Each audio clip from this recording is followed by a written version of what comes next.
Assalamualaikum warahmatullahi wabarakatuh. Salam sejahtera bagi kita semua. Shalom, Om Swastiastu, Namo Buddhaya, salam kebajikan, dan semoga sehat selalu. Selamat siang dan selamat datang di event Internasional Anak-Anak Muda Road to COP26 Glasgow dengan tema Indonesian Youth's Determination in Climate and Clean Energy Action, yaitu Tekad Generasi Muda Indonesia Mencegah Perubahan Iklim dan Mendukung Energi Bersih.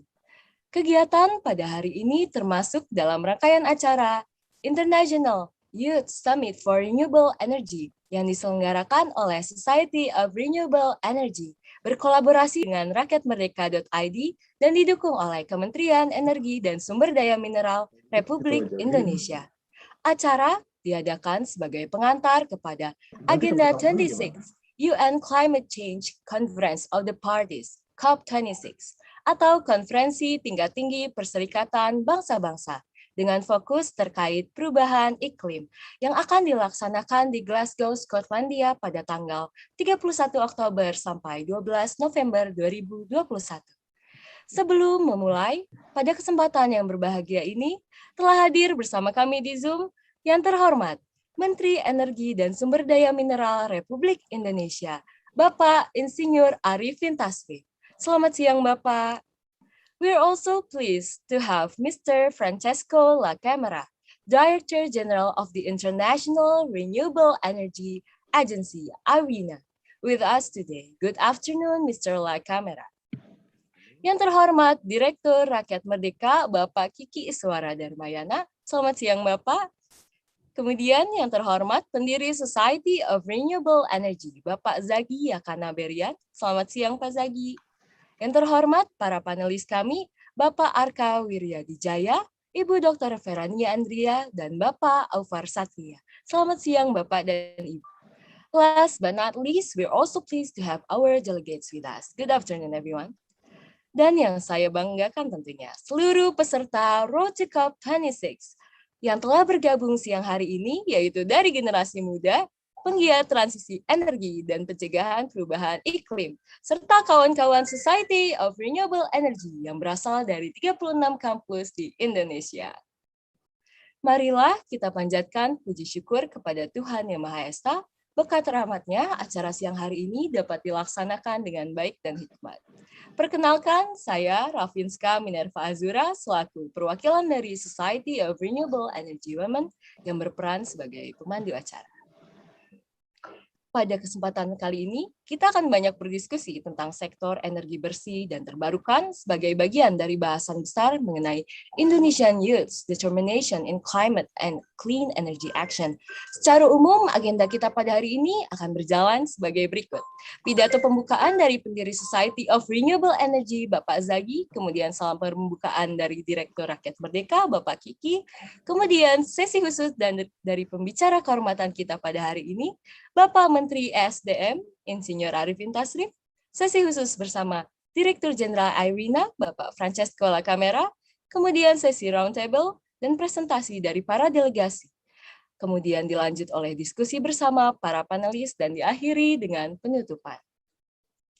Bapak dan Ibu yang saya hormati, sebelum kita masuk lebih dalam kepada acara siang hari ini, alangkah baiknya sebagai wujud rasa cinta kita terhadap tanah air, marilah bersama-sama kita buka sesi dengan menyanyikan lagu kebangsaan kita Indonesia Raya.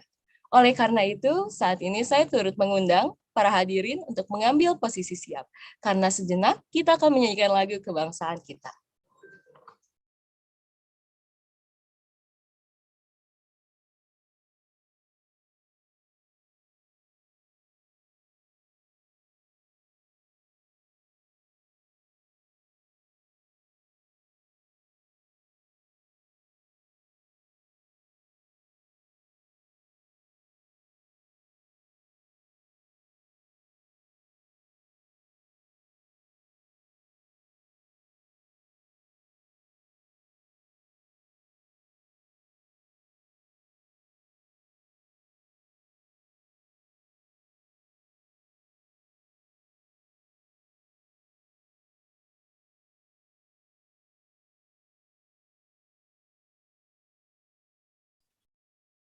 Sebelum memulai ke acara Indonesia Raya, sebelumnya ada sedikit tertunda, maka kita akan melanjutkan ke video bumper dulu.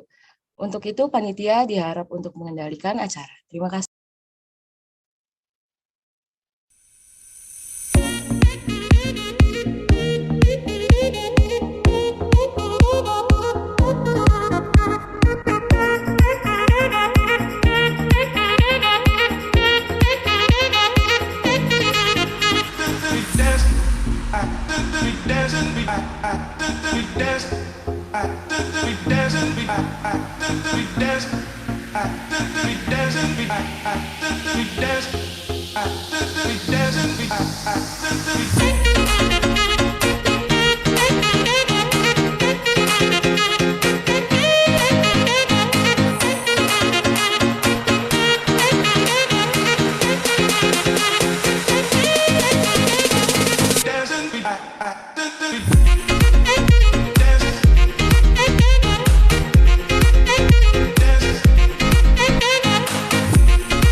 Hello, good afternoon, everyone. Welcome to the opening talk show of IDFN International Youth Summit for Renewable Energy 2021.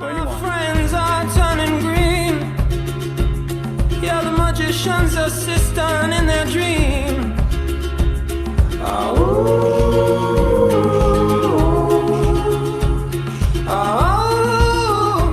And they come unstuck. Lady, running down to the riptide, taken away to the dark side. I wanna be your left-hand man. I love you when you're singing that song, and I got a lump in my throat 'cause you're gonna sing the words wrong. Is this movie that I think you like? This guy decides to quit his job and head to New York City. This cowboy's running from himself.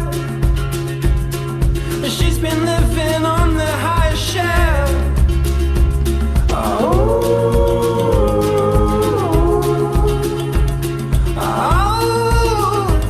And they come unstuck. Lady, running down to the riptide, taken away to the dark side. I wanna be your left-hand man. I love you when you're singing that song, and I got a lump in my throat 'cause you're gonna sing the words wrong.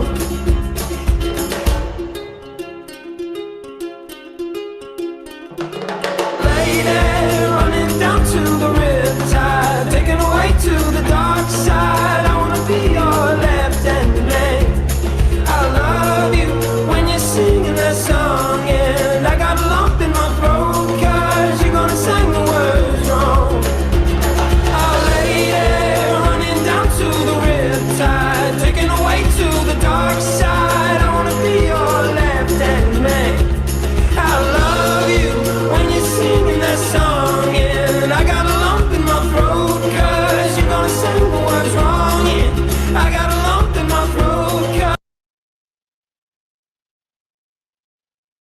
This event is held in order to build commitment in energy transition from the public as the key to energy change in the future of Indonesia.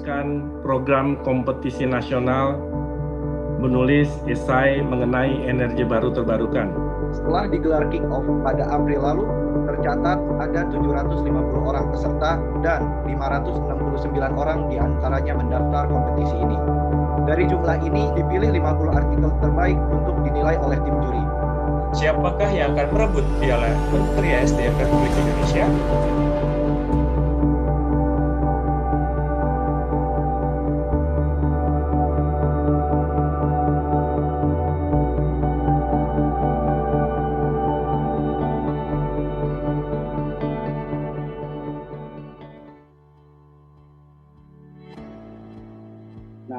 seluruh jenis EBT itu, tenaga surya merupakan potensi yang paling besar. Nah, challenge bagi Anda semua, karena nanti Anda inilah yang memang akan berhadapan climate challenge. Yeah. So first we have Dr. Insinyur Dadan Kusdiana, which is currently the Director General of New Renewable Energy and Energy Conservation of Indonesia. Ini kan kita bisa lihat dari 40 sekarang menjadi 5.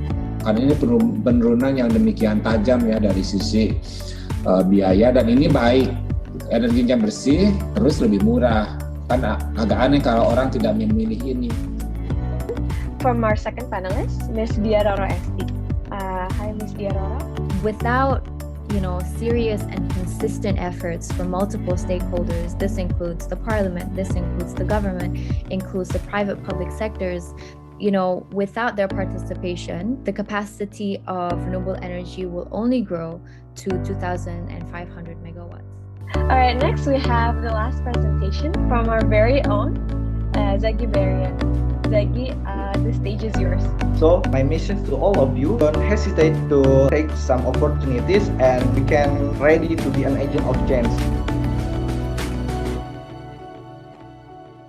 Tips pertama, kita harus bagaimana membuat tulisan itu ada jiwa, ada karakter, ada roh. Kemudian selanjutnya tips menulis yang harus ditonjolkan menurut saya yaitu judul.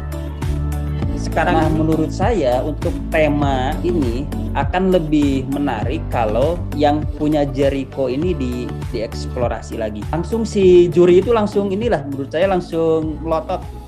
Siapakah yang akan merebut piala Menteri SDM Republik Indonesia? Mengumumkan para pemenang dimulai dari pemenang nomor 10 yaitu Saudara Mbu Alit, mahasiswa Universitas Brawijaya. Pemenang nomor 9 adalah Saudara Christian Paskah Wilmar, mahasiswa Universitas Gajah Mada. Saudari Putu Ayu Narsih Sukmawati, mahasiswa Universitas Prasetya Mulia. Kemudian nomor 7 Saudara Agus Abdul Rahmat Fadila, mahasiswa Institut Teknologi Kalimantan. Kemudian pemenang nomor 6 Saudari Lia Jahra Mutmainah, mahasiswi Universitas Negeri Yogyakarta. Kemudian pemenang nomor 5 dari Universitas Negeri Yogyakarta, Saudara Kakam Ma'ruf. Untuk pemenang keempat adalah jatuh kepada Saudara Fadil Aljaki Sitorus dari Universitas Gajah Mada. Juara ketiga jatuh kepada Saudara Muhammad Arifin dari Institut Teknologi Surabaya. Untuk pemenang kedua jatuh pada Saudara Rainer Natalil Jabat, kebetulan mahasiswa Institut Teknologi Bandung. Juara yang utama dari lomba tulisan esai Ayasari 2021 ini jatuh pada Aditya Yuda Kencana, merupakan lulusan ITB. Karyanya yang berhasil menyabet hadiah utama adalah Lithium Hidden Gem dari Energi Panas Bumi. Bahwa ada 5 hal penting untuk menuju kehidupan yang sukses, yaitu jangan pernah berhenti bermimpi, jangan pernah berhenti percaya, jangan pernah menyerah, jangan pernah berhenti untuk selalu mencoba, jangan pernah berhenti untuk belajar. Demikian, saya Muhammad Zilan berkesuara pamit undur diri. Terima kasih kepada semuanya. Sampai jumpa lagi. Wassalamualaikum warahmatullahi wabarakatuh.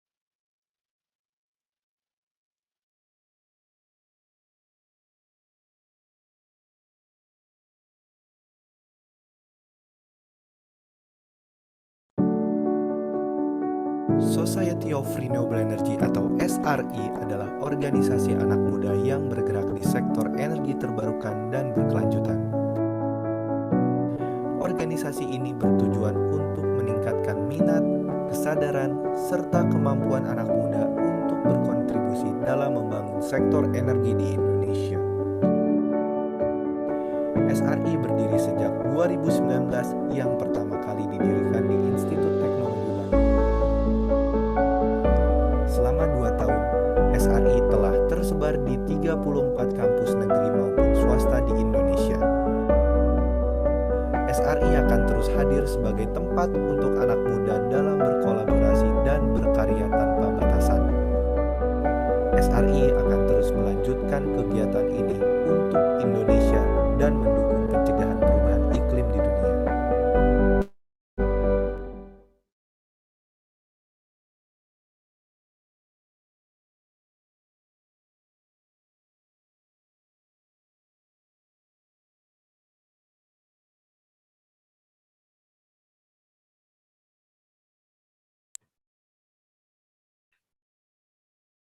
Selamat siang kembali semuanya, bersama saya kembali Arifin Azura.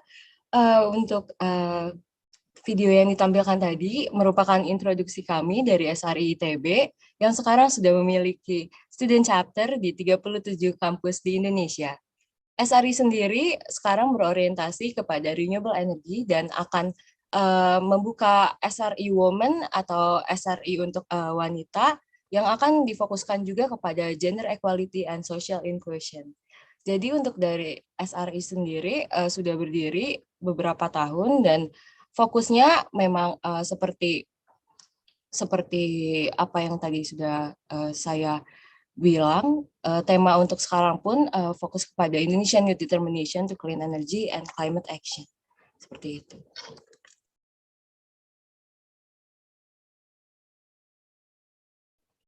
Sebentar lagi akan ditampilkan video kembali tentang SRI, dimohon untuk menunggu.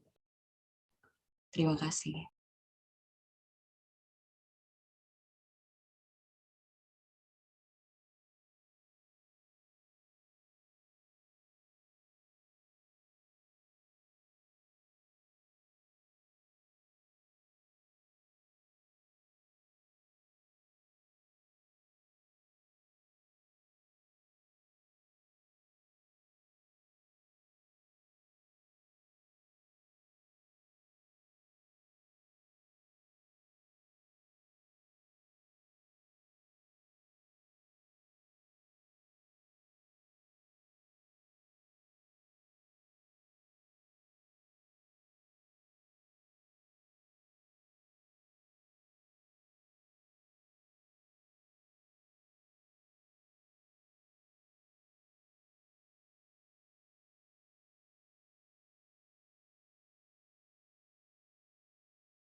Mari kita alangkah baiknya sebagai wujud rasa cinta kita terhadap tanah air, Marilah kita bersama-sama buka sesi dengan menyanyikan lagu kebangsaan kita, Indonesia Raya. Oleh karena itu, saat ini saya turut mengundang para hadirin untuk mengambil posisi siap, karena sejenak kita akan menyanyikan lagu kebangsaan kita. Terima kasih.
Terima kasih para hadirin. Hadirin yang berbahagia, selanjutnya kita akan mendengarkan pidato pembukaan dari Bapak Zagi Yakanaberian selaku pendiri dari Society of Renewable Energy. Kepada Bapak Zagi, waktu dan tempat dipersilakan. Terima kasih, Master of Ceremony. Selamat siang. Assalamualaikum warahmatullahi wabarakatuh. Selamat siang, salam sejahtera untuk kita semua. Yang saya hormati, Menteri Energi Sumber Daya Mineral Republik Indonesia, Bapak Insinyur Arifin Tasrif, beserta jajaran di Kementerian ESDM.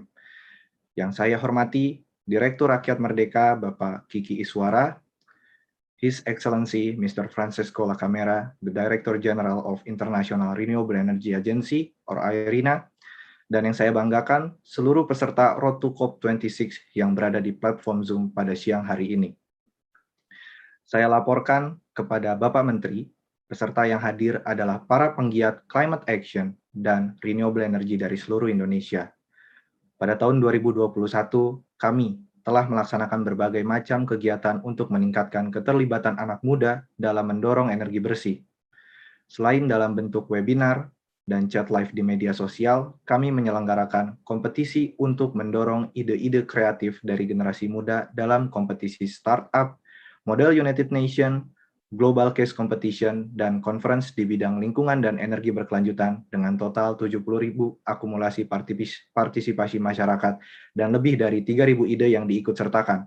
Selain itu, kami juga memberikan kampanye sosialisasi energi bersih dalam program edukasi energi ke sekolah menengah yang ada di Indonesia, serta turun ke desa untuk membantu masyarakat dalam pemanfaatan energi bersih di daerahnya masing-masing.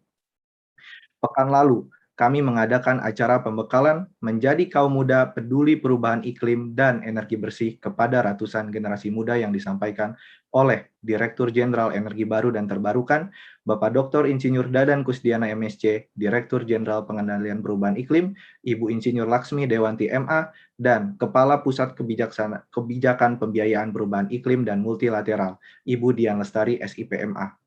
Khusus dalam forum ini, kami ingin menghimpun aspirasi, ide-ide, dan program-program anak muda mengenai climate action dan energi bersih dari lingkungan sekitar atau daerahnya masing-masing. 4 delegasi anak muda Indonesia telah dipilih dan akan bicara dalam forum ini. Mereka diseleksi dari 40 kandidat yang semuanya memiliki background pendidikan dan portofolio di atas rata-rata. Sekaligus, saya ingin memperkenalkan mereka. Yang pertama, Ilham Nugraha dari Cornell University. Yang kedua, ada Yumna Zakiah dari SRI ITB. Yang ketiga, ada Brian Edwardus dari FHUI. Dan yang keempat, ada Noval Musri dari Nexus. Kami juga mengundang 4 delegasi anak muda internasional yang akan ikut sharing pengalamannya di sektor climate action di negaranya kepada kita semua.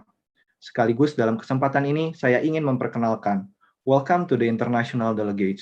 Good afternoon from Jakarta, my beloved friends. The first one, Benjamin Strzelecki, SDG 7 Youth Constituency from Poland.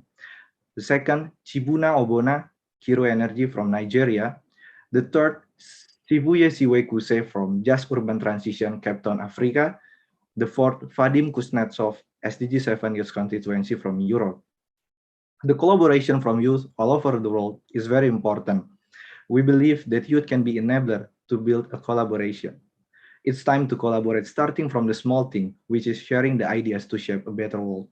I hope this event will be a starting point for all of us together our movement to create a positive impact. Dalam forum ini, seluruh paparan dari delegasi akan mendapatkan tanggapan dan pandangan dari para panelis. Saya juga ingin memperkenalkan para panelis. Yang pertama, ada Bapak Arka Wiryadijaya, Market Development Director dari General Electric Indonesia. Yang kedua, ada Ibu Verania Andria, Senior Advisor for Sustainable Energy from UNDP. Yang ketiga, ada Aufar Satria, Consultant at Boston Consulting Group. Harapan kami, semua gagasan dan pandangan-pandangan yang lahir dari forum ini menjadi bagian dari kontribusi anak-anak muda untuk menjadikan Indonesia yang lebih hijau dan juga bersih. Demikian, wassalamualaikum warahmatullahi wabarakatuh. Saya kembalikan kepada MC. Terima kasih. Terima kasih banyak Bapak Zagi atas pidatonya. Saat ini kita akan melanjutkan ke agenda berikutnya, yakni penyampaian salam pembukaan dari Bapak Kiki Iswara selaku Direktur dari Rakyat Merdeka. Kepada Bapak Kiki Iswara, waktu dan tempat dipersilakan. Assalamualaikum warahmatullahi wabarakatuh. Selamat siang, salam sejahtera untuk kita semua. Yang saya hormati Menteri Energi dan Sumber Daya Mineral Bapak Insinyur Arifin Tasrif beserta jajaran di Kementerian ESDM Republik Indonesia. Yang saya banggakan Founder Society of Renewable Energy atau SRI, Mas Zagi Yakanabrian, dan yang saya sayangi adik-adikku seluruh peserta Road to COP26 yang join di platform Zoom dari seluruh Indonesia. Rakyat Merdeka bersama SRI telah beberapa kali melakukan kolaborasi kegiatan. Kami bangga karena tiap kali digelar event terkait tema-tema pengembangan transisi energi, ada ratusan bahkan ribuan anak muda antusias ikut serta. Rupanya banyak sekali generasi muda yang amat peduli dan sangat tertarik pada pengembangan energi baru terbarukan. Apalagi tahun-tahun belakangan ini, program penggunaan energi alternatif terus menggeliat. Ini seiring dengan target tinggi yang ditetapkan pemerintah untuk mengurangi emisi gas rumah kaca dan komitmen menuju net zero emission. Khusus menjelang COP26, sejak September lalu SRE dan Rakyat Merdeka telah melakukan serangkaian kegiatan. Semua acara yang dikemas oleh anak-anak muda ini sangat kreatif, inovatif, dan kekinian. Mengkampanyekan pentingnya penggunaan EBT untuk mendukung ketahanan energi. Keinginan generasi muda untuk berkontribusi dalam COP26 ini menunjukkan makin tingginya kepedulian mereka terhadap aksi-aksi hijau, bukan hanya demi keberlangsungan negerinya, tapi juga ikut peduli terhadap kondisi global. Sebelum forum ini, pekan lalu telah dilangsungkan kegiatan pembekalan menjadi anak-anak muda yang peduli pada perubahan iklim dan energi bersih. Salah satu narasumbernya adalah Dirjen Energi Baru Terbarukan dan Konservasi Energi Kementerian ESDM, Bapak Dr. Insinyur Dadan Kusdiana, MSc. Untuk itu, secara khusus kami mengucapkan terima kasih dan apresiasi kepada Pak Dirjen karena telah memberikan motivasi dan arahan kepada anak-anak muda yang ingin lebih fokus menekuni bidang ini. Dalam kegiatan hari ini, anak-anak muda akan memberikan banyak sekali gagasan, ide dan program-program mengenai pengembangan energi alternatif. Sebagian diantaranya mungkin sedang dan akan dikerjakan oleh mereka. Paparan generasi muda ini akan dihimpun dan diharapkan bisa jadi dokumen kontribusi generasi muda Indonesia dalam COP26 yang akan berlangsung di Skotlandia November mendatang. Hari ini kami mengharapkan Bapak Menteri ESDM bisa berbicara tentang persiapan Indonesia menjelang COP26, sekaligus memberikan motivasi dan menyemangati generasi muda agar bisa berkontribusi dalam kegiatan-kegiatan menuju Indonesia yang hijau, bersih, dan berkelanjutan. Kami mengucapkan terima kasih kepada pihak-pihak yang telah mendukung Rakyat Merdeka dan SRI mengadakan kegiatan ini. Demikian, wassalamualaikum warahmatullahi wabarakatuh. Waalaikumsalam warahmatullahi wabarakatuh. Terima kasih banyak Bapak Kiki Suara atas salam pembukanya. Sekarang telah hadir bersama kita di Zoom tamu kehormatan kita semua, yakni Menteri Energi dan Sumber Daya Mineral Republik Indonesia, Bapak Insinyur Arifin Tasrif, yang akan menyampaikan 1-2 hal menyangkut topik usungan kita pada hari ini. Dengan demikian, kepada Menteri ESDM Bapak Insinyur Arifin Tasrif, waktu dan tempat kami persilahkan. Terima kasih. Yang saya hormati sahabat saya, Direktur Rakyat Merdeka, Pak Kiki Iswara Darmayana, Founder Society of Renewable Energy, Bung Zaki Yakana Berian, Director General of ARENA, Mr. Francisco La Camera, Bapak, Ibu, adik-adik, hadirin sekalian yang hadir, Assalamualaikum warahmatullahi wabarakatuh. Selamat siang dan salam sehat untuk kita semua. Senang sekali bisa berpartisipasi dalam kegiatan ini, yang kembali diinisiasi oleh Rakyat Merdeka dan Society of Renewable Energy dalam rangka Road to United Nations Climate Change Conference of the Parties, COP26, Internasional event yang kali ini akan mengangkat tema Indonesian Youth Determination to Reinforce Clean Energy and Climate Action. Tren kebijakan energi global saat ini mengarah pada transisi dari energi fosil menuju energi yang lebih bersih, minim emisi, dan ramah lingkungan untuk mencapai target net zero emission yang ditargetkan di pertengahan abad ini. Upaya transisi ini digalakkan dengan tetap memastikan suplai energi yang berkelanjutan untuk generasi muda penerus bangsa di masa depan. Generasi muda adalah salah satu faktor utama yang menentukan keberhasilan pembangunan ekonomi rendah karbon yang berkelanjutan. Untuk itu diperlukan kesadaran dari generasi milenial ini mengenai transisi menuju energi bersih, pelestarian lingkungan, dan mitigasi dampak perubahan iklim yang menjadi komitmen Indonesia dalam Kesepakatan Paris.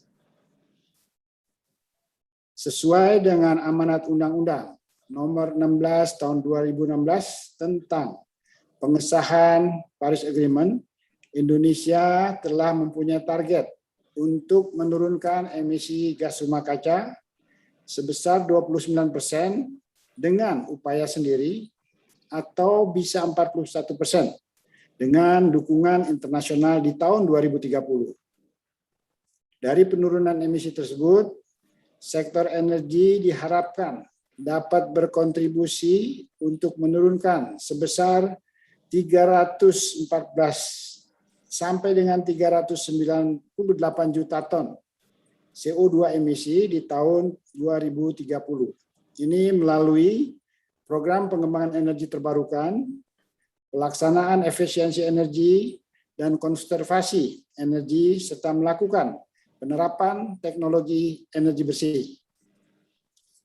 Transformasi energi menuju net zero emission menjadi komitmen bersama kita untuk dicapai paling lambat di tahun 2060 dengan 5 prinsip utama, yaitu meningkatkan pemanfaatan energi baru terbarukan secara masif, mengurangi pemanfaatan energi fosil, mendorong penggunaan kendaraan listrik di sektor transportasi, meningkatkan pemanfaatan listrik di sektor rumah tangga dan industri, dan pemanfaatan teknologi carbon capture storage untuk jangka panjang dengan memperhatikan faktor keekonomian. Kami juga telah menyiapkan peta jalan transisi energi menuju karbon netral untuk target tahun 2021 sampai 2060 dengan beberapa strategi kunci, yaitu 1. Tidak ada tambahan pembangkit listrik tenaga uap baru kecuali yang telah berkontrak maupun sudah dalam tahap konstruksi. 2.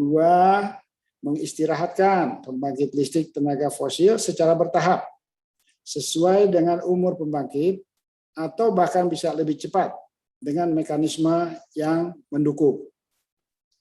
Kemudian 3, mengoptimalkan pemanfaatan energy storage seperti pump storage, battery energy storage system, dan hydrogen fuel cell secara bertahap dimulai tahun 2031.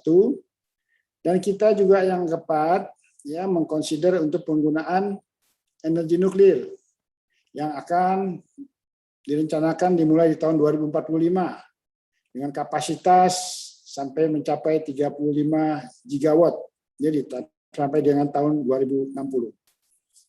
Kemudian yang kelima, meningkatkan kehandalan jaringan dengan membangun konektivitas dalam maupun antar pulau, serta mengembangkan implementasi smart grid dan smart meter. Kemudian yang keenam, penerapan substitusi penggunaan energi melalui intensifikasi kompor listrik dan pengembangan jaringan gas rumah tangga. Selain itu, kita juga mendorong penggunaan kendaraan listrik dengan mentargetkan penghentian penjualan motor konvensional di tahun 2040 dan mobil konvensional di tahun 2050, serta penyediaan transportasi umum ramah lingkungan yang lebih masif. Adapun dalam rangka substitusi retirement pembangkit fosil serta peningkatan kebutuhan listrik, maka penambahan pembangkit listrik mulai tahun 2030 seluruhnya berasal dari pembangkit energi baru terbarukan. Dan di sini peran dari matahari sangat vital. Kita akan mengoptimalkan pemanfaatannya. Dan pada tahun 2060, total kapasitas pembangkit listrik ditargetkan mencapai lebih dari 600 gigawatt. Dan seluruhnya berasal dari pembangkit energi baru terbarukan. Tentunya dalam proses pelaksanaan program pembangunan EBT ini terdapat beberapa tantangan yang harus kita hadapi, yaitu antara lain perlu didukung pendanaan yang sangat besar.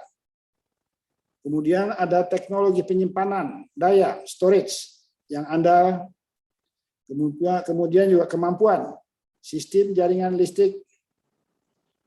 Ini juga mempunyai ketergantungan terhadap teknologi impor, dukungan kebijakan nasional, regional, dan internasional, termasuk partisipasi publik, serta yang paling penting, sumber daya manusia yang memiliki kompetensi yang tinggi. Untuk itu, kami mengharapkan para generasi muda dapat memberikan ide-ide baru, inovasi-inovasi baru dalam pengembangan EBT, membantu mengkampanyekan penggunaan energi bersih, dan ikut memanfaatkan menggunakan energi bersih secara konsisten. Peran generasi milenial dalam pengembangan energi terbarukan sangat dinantikan.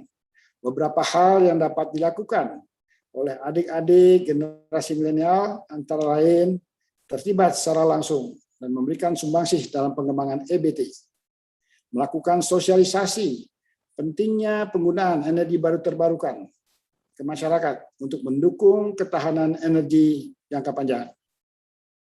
Menciptakan inovasi-inovasi di bidang energi terbarukan yang langsung dapat dimanfaatkan oleh masyarakat. Memanfaatkan limbah menjadi berkah, antara lain pembuatan biogas, pellet briket, biomasa. Kemudian memanfaatkan potensi tanaman setempat untuk bisa dijadikan bahan bakar, seperti pembuatan bioetanol dari aren ataupun sagu, melakukan pendampingan bagi masyarakat dalam pengembangan EBT, serta mengembangkan startup atau Internet Things untuk aplikasi penghematan energi. Para hadirin, adik-adik peserta webinar yang saya cintai, selain memiliki kekayaan alam yang besar, Indonesia memiliki potensi generasi muda yang dapat berperan dalam mendukung transisi energi. Generasi muda bisa menjadi key enabler dalam terciptanya kolaborasi multi-institusional.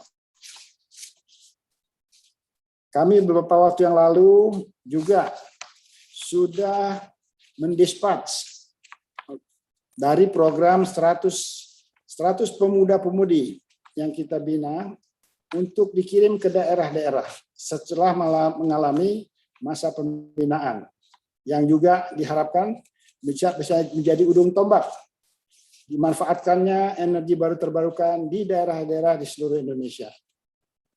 Saya berpesan kepada adik-adik kita, penerus bangsa, bahwa transisi energi ini memberikan peluang yang besar untuk berkarya. Namun, persaingan membutuhkan generasi yang tangguh. Untuk itu, tingkatkanlah terus kompetensi dan carilah pengalaman yang sebanyak-banyaknya untuk mendukung program energi bersih di Indonesia. Semoga kita selalu mendapatkan lindungan dan kemudahan dalam melaksanakan tugas-tugas kehidupan kita di masa mendatang. Terima kasih. Wassalamualaikum warahmatullahi wabarakatuh. Waalaikumsalam warahmatullahi wabarakatuh. Terima kasih banyak kepada Menteri ESDM Bapak Insinyur Arifin Tasrif atas paparan, masukan, dan bimbingannya kepada seluruh peserta Road to COP26. Ini menjadi arahan dan perspektif yang sangat penting bagi peserta dan delegasi yang akan melakukan pertukaran ide, program, dan pengalamannya pada acara kali ini. Untuk selanjutnya, sebelum sesi rehat, kita akan melakukan sesi foto bersama dengan Bapak Menteri. Kepada panitia yang bertugas, dipersilakan. Untuk para hadirin yang ingin menyapa Bapak Menteri, dipersilakan.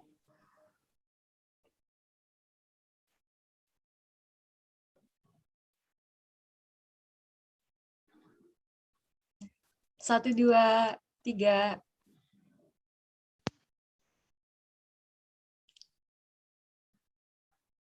Kiki senyumnya mana, Pak Kiki? Ya.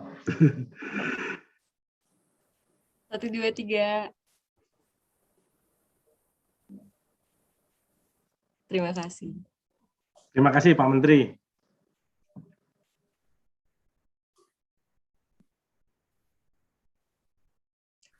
Untuk selanjutnya, kita akan melakukan rehat selama 2 menit yang akan dilanjutkan kembali dengan pemaparan oleh Direktur Jenderal dari Airina, Bapak Francesco Lakamera.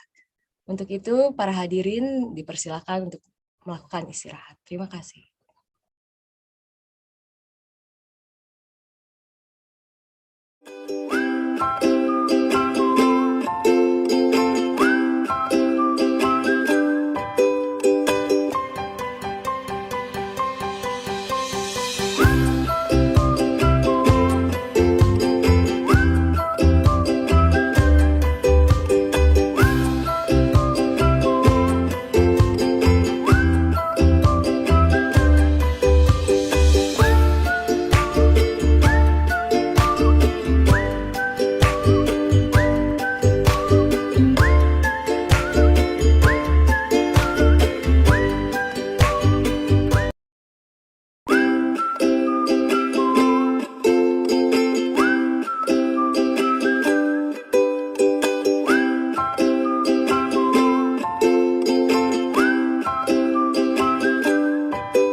selaku Direktur Jenderal dari International Renewable Energy Agency, IRENA.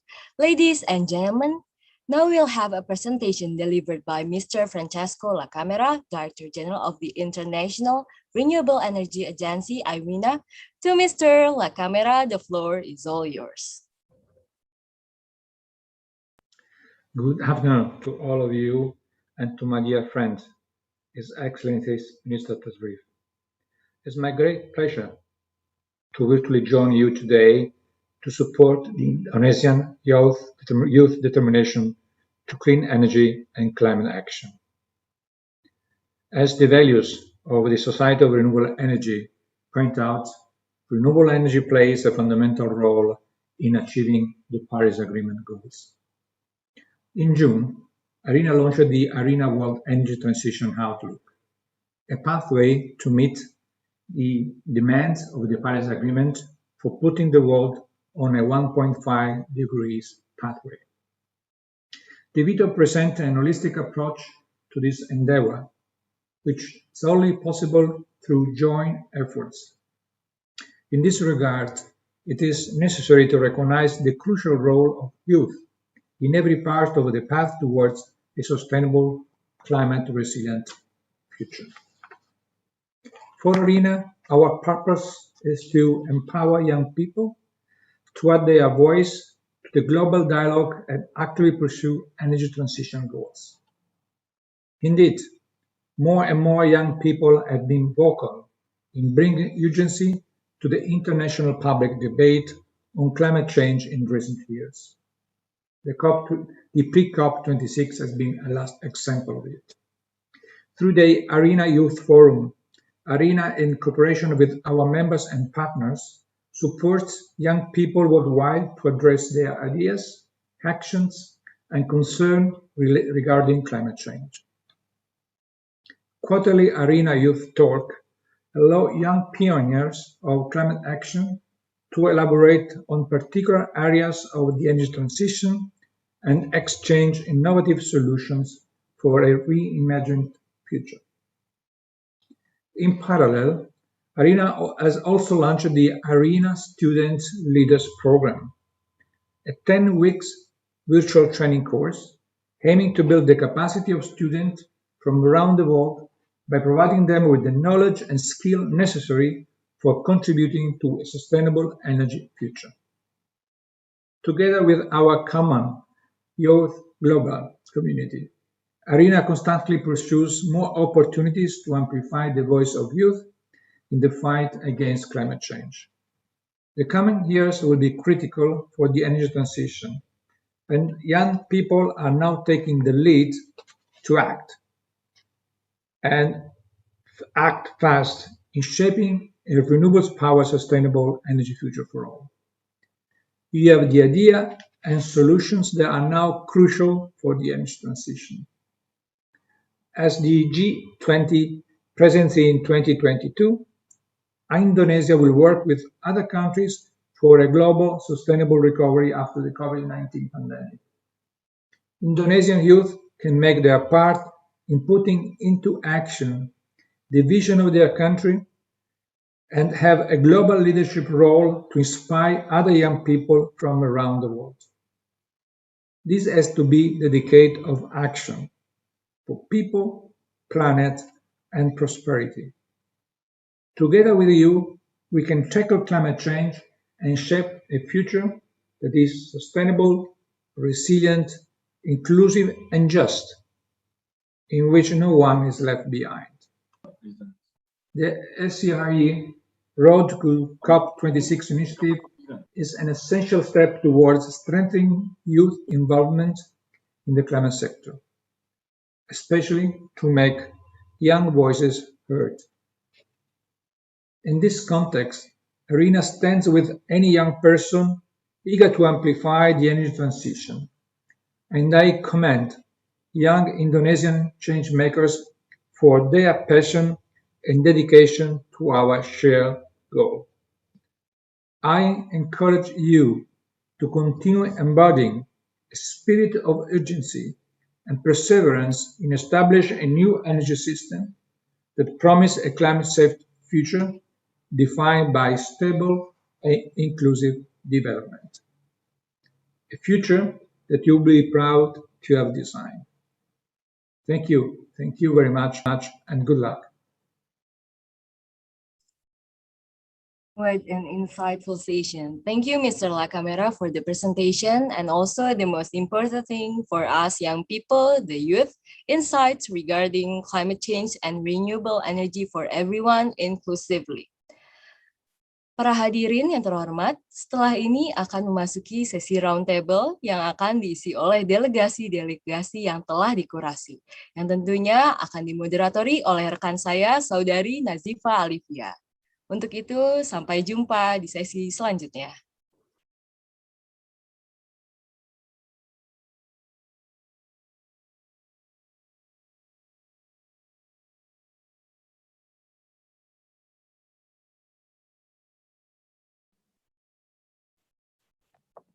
Hi, everybody. Good afternoon. I hope you guys can all hear me. Good afternoon, the Director of Rakyat Merdeka, Bapak Kiki Suara, and also the distinguished panelists and delegates that are here today. Welcome, distinguished guests, panelists, and youth.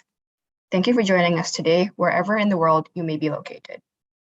My name is Nazifa Alifia, or Diva, and I will be your moderator today for the roundtable session of Clean Energy atau Energi Bersih. I graduated from Bandung Institute of Technology with a degree in bioengineering. Aside from that, I am currently working as a sustainability analyst at a startup called Coral Future, and also part of the Society of Renewable Energy Women chapter. In this roundtable session, each delegate will be given 7 minutes to present their ideas, which will then be followed with a discussion with the panelists. Before we start the session, allow me to introduce our distinguished panelists. First, we have Mr. Arka Wiryadijaya, who is currently pursuing an executive education program in management and leadership inside business school at the University of Oxford.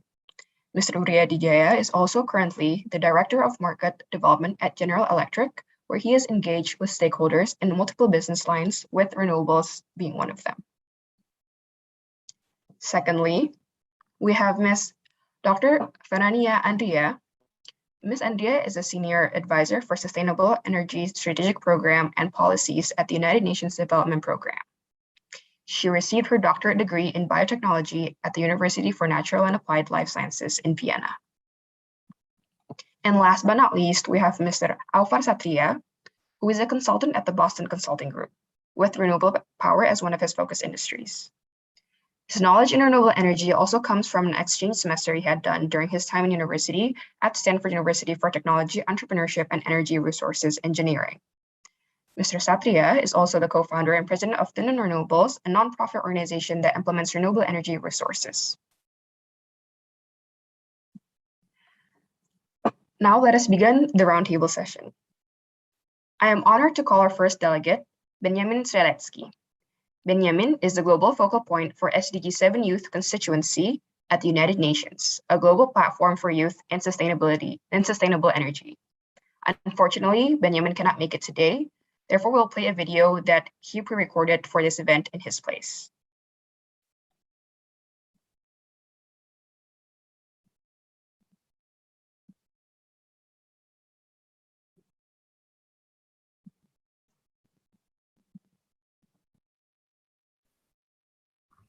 Hello, everyone. Thank you so much for having me. As introduced, my name is Benjamin.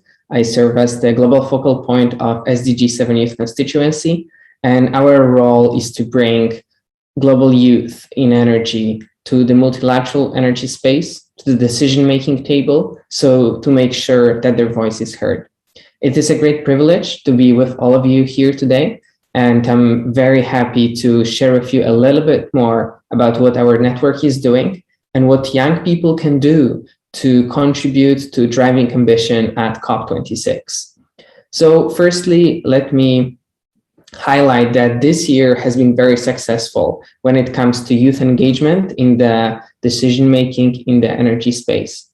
From January this year, from the very beginning, we've been working very closely with the leading organizations in the space. So firstly, we held a virtual youth forum at IRENA Assembly which was the second one to take place after the inaugural in 2020. And during that event, we had a few hundred young participants working in working groups, and then eventually reporting to the plenary and interacting with the decision makers from European Commission, as well as some national governments. Then in February, we supported organization of SC for All Youth Summit, and that was a fantastic event with a lot of entrepreneurs, representatives of the finance sector, as well as high-level officials from the UN. And all of that really brought us all as young people together into this virtual platform to exchange best practices. And personally, I had the opportunity to engage with the UN Youth Envoy to discuss youth inputs towards the high-level dialogue and COP26. We organized a quite successful youth consultation in preparation for that event. And we hope that this importance of participatory processes has not gone unnoticed. So moving on to later this year, we held Vienna Energy Forum together with UNIDO. And eventually in July and then in September, we supported high-level dialogue on energy, which is one of the most important events on global energy agenda over the last few years, or maybe even decades. And we're very excited that the constituency is a part of this space, and in the name of our member organizations, we submitted quite ambitious energy compact. We are seeking to ensure inclusion of youth priorities in the global and national energy transition agendas. And for that, we aim to continue working with intergovernmental organizations and with national governments. Secondly, we aim to help youth-led organizations to access scale-up and startup funding and promote their commitments and actions to support achievement of SDG 7. And lastly, we will be working on creating initiatives which seek to train at least 3,000 young people annually on how they could actively contribute to advancing SDG 7. And none of this, of course, would be possible without the incredible support that we are receiving from the network of our members.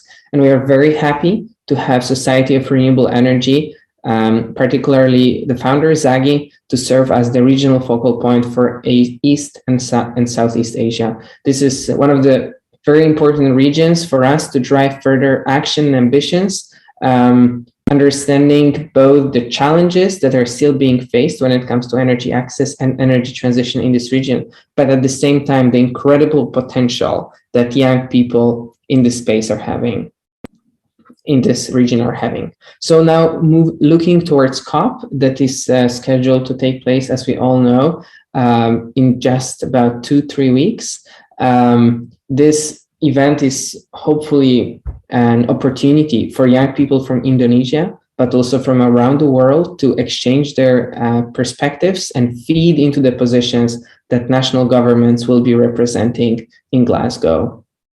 So as the constituency, we are working closely together with Yango, our sister constituency that is dedicated to the UNFCCC process, to make sure that youth voices are prominently present in Glasgow. And we submitted proposal for side event in partnership with UNIDO to continue the conversation on how stakeholders should empower young people in the clean energy transition.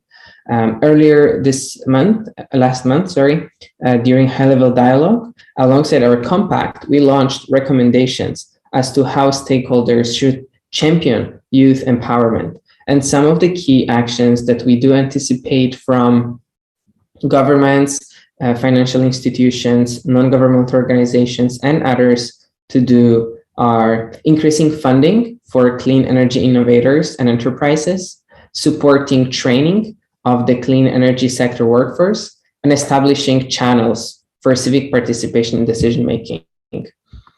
For all of those, you in the audience, I really do hope that this will be an opportunity for you to share your voice. And we really do want to hear from you on a global level. So if that's possible, please do get involved with our constituency.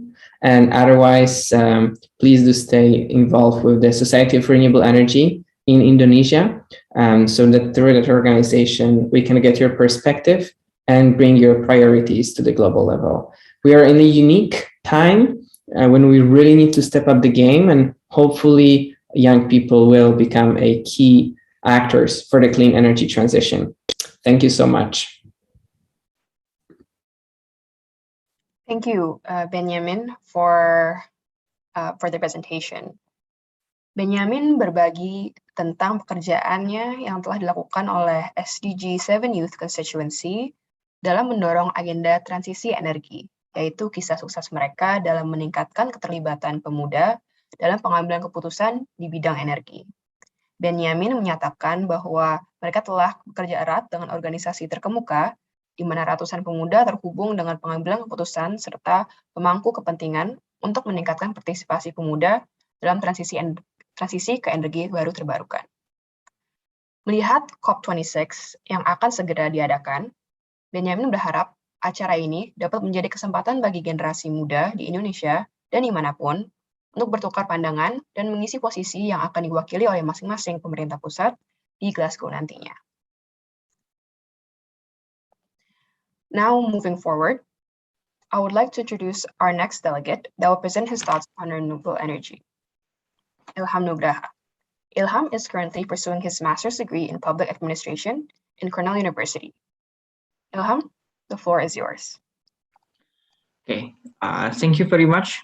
Bismillahirrahmanirrahim.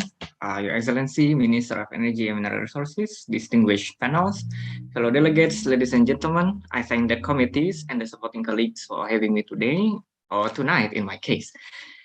By this speech, I would like to express my heartfelt concern for indigenous knowledge, indigenous land protection, and indigenous people's rights. The relationship between indigenous people and green energy are very much strong and highly interrelated.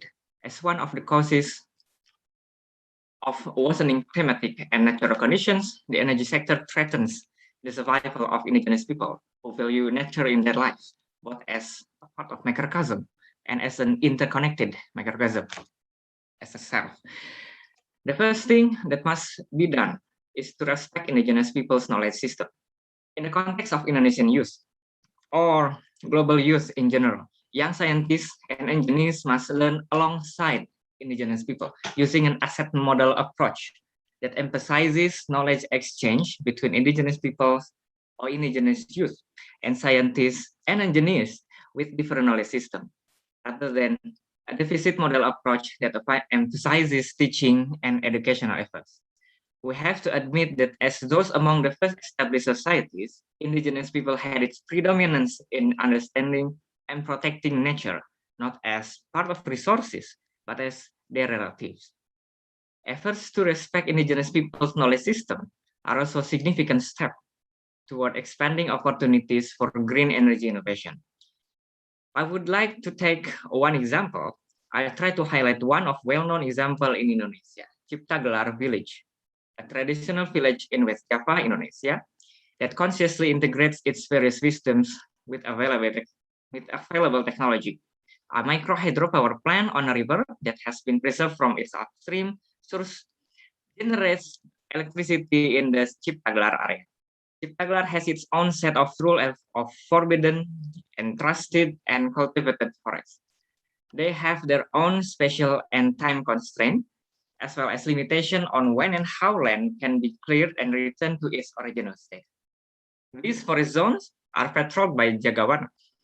They will work with government officials if the violation is discovered in their forest. There are exciting things from the example, namely community-based energy innovation and implementation of traditional wisdom with non-invasive approaches to energy distribution and respect for customary land, because conservation mechanism still monitor the resources, as we infer, under customary law.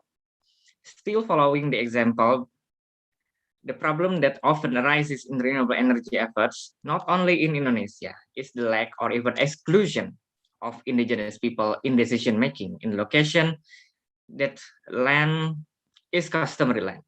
This is not only not inclusive, but can hinder the progress of clean energy or green energy. The way to ensure customary right fulfillment is by continuing with community-based electrification projects rather than the large projects that can harm environment and violate customary land. This can be done by youth project, as done also by SRI Indonesia. The use of micro hydro instead of large dam-based hydropower, home-based solar panel instead of solar fields, and microgrid-based electricity connection instead of centralized electrification control will facilitate energy distribution and promote indigenous people access to electricity without undermining the customary jurisdiction. Indigenous people must be invited not only as affected community groups or communities that only agree to regional electrification process, but also as partners in expanding the reach of energy access. By recognizing indigenous knowledge system and inviting indigenous people to participate, it is not only there as a listener and recipient, but also in decision making. We'll encourage the preservation and protection of indigenous people's rights, including the transmission and self-regulation of cultural heritage. Indonesia is a country that has adopted the UN Declaration of Rights of Indigenous People, and as one of the countries with diversity of ethnic groups and indigenous peoples, must prioritize middle ground mission that not only encourage equity in renewable energy development, but also preserve cultural wealth that is present in renewable energy development. Indigenous people's rights have also described at previous UNFCCC COPs, including the Paris Agreement milestone. I sincerely hope that indigenous people's rights will be emphasized once more at this COP26 in Glasgow and other forums. Indigenous peoples will become role model for us to follow in our efforts to combat the climate crisis. I thank all distinguished panels, fellow delegates, ladies and gentlemen, attendees of this roundtable. Selamat sore and good evening. Thank you very much. Thank you, Ilham, for your presentation. Dalam presentasinya, Ilham Nugraha berbicara tentang kerjasama inklusif antar pemerintah, pengusaha energi terbarukan, dan masyarakat adat dalam memperluas jangkauan energi hijau. Ilham menyatakan bahwa hal tersebut dapat dilakukan dengan mencari jalan tengah antara hak masyarakat adat dan kebutuhan energi nasional. Menurut Ilham, sangat penting bagi kita untuk menghormati dan menjembatani kesenjangan dalam sistem pengetahuan masyarakat adat dalam proses pengembangan pembangkit listrik energi baru terbarukan. Karena masyarakat adat juga lebih rentan terhadap kerusakan lingkungan, kerjasama dengan mereka dapat mempercepat misi rehabilitasi lingkungan. Oleh karena itu, menurut Ilham, perlu diupayakan kerjasama antara pengaktifan energi hijau dengan menghormati hak adat atas tanah adat yang berpotensi memiliki sumber energi hijau tersebut. Next up, we have Chibuna Ogmuna as one of our delegates. Chibuna is the Chief Executive Officer and co-founder at Kiru Energy Limited, a sustainable energy company based out of Nigeria that aims to enable better energy access through digital technology. He's a graduate of chemical engineering from the Federal University of Technology, Owerri, where he nurtured his passion for renewable energy, entrepreneurship, and sustainable development. Thank you. Thank you very much, Chibuna, and the floor is yours. Thank you very much, Alifia, for this great introduction. Thank you so much, SRE, for this worthy invitation. My name is Chibuna from Nigeria, and I'm currently joining you from Munich, Germany. It's a pleasure to be here, and standing on existing protocols, I would love to start my presentation. So my presentation is basically around entrepreneurship and clean energy, and how my story of how I started a renewable energy company from the university. I started my company in my third year in the university after participating in so many conferences from my first year on renewable energy. I was looking for a pathway to action in order to implement these ideas, in order to implement these knowledge gained from these conferences. And I'm just here to inspire young people in Indonesia today that it is possible to actually start your own company in order to push for climate action through your work. It must not only be in renewable energy, it can be in other sustainable ideas, in recycling, in sustainable fashion. It could be anything that would lead to a more sustainable future. So so far the company is over 2 years old, and we have about 5 members in our team right now, and we are currently growing at a very high trajectory. And I'm here in Germany, hosted by the International Sustainability Academy, in order to improve on our products and research. So this is to show you that whenever you start, it's possible to gain a lot of support, and you have all the support you need. You just have to start your company. You just have to start your initiative or your idea. And I met Zagi at the first Arena Youth Forum. Really a pleasure to be here again to speak alongside other great delegates who I met at the Arena Youth Forum. Zagi was very inspiring, at the forum, and we connected from there. And so far, it's so great to see all the work he's doing in Indonesia, and I really commend him for putting this great event together. And this is also to encourage all the young people who are joining today that you can also take the lead in your own sphere of influence, and in order to inspire other young people across the world.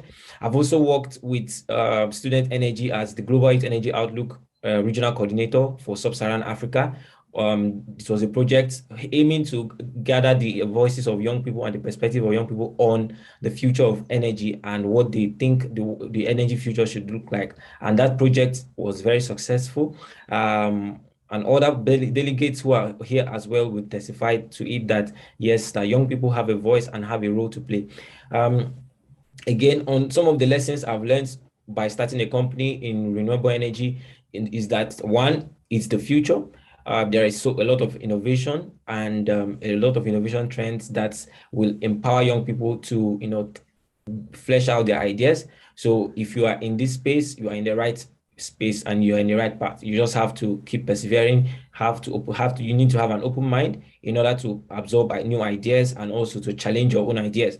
And you need to work with a team because you cannot do it alone. So another lesson again you need to understand is that you have to seek out for international collaborations and partnerships. You cannot just focus only on Indonesia because the competition is global. So you need to look beyond your country and look at how your company can, influence other parts of the world as well. And we are looking forward to seeing more young people, enthusiastic and ready to take on the challenge of entrepreneurship and start companies in renewable energy. So I think that will be the end of my presentation, and I'm really pleased to welcome ideas and also questions. Thank you very much.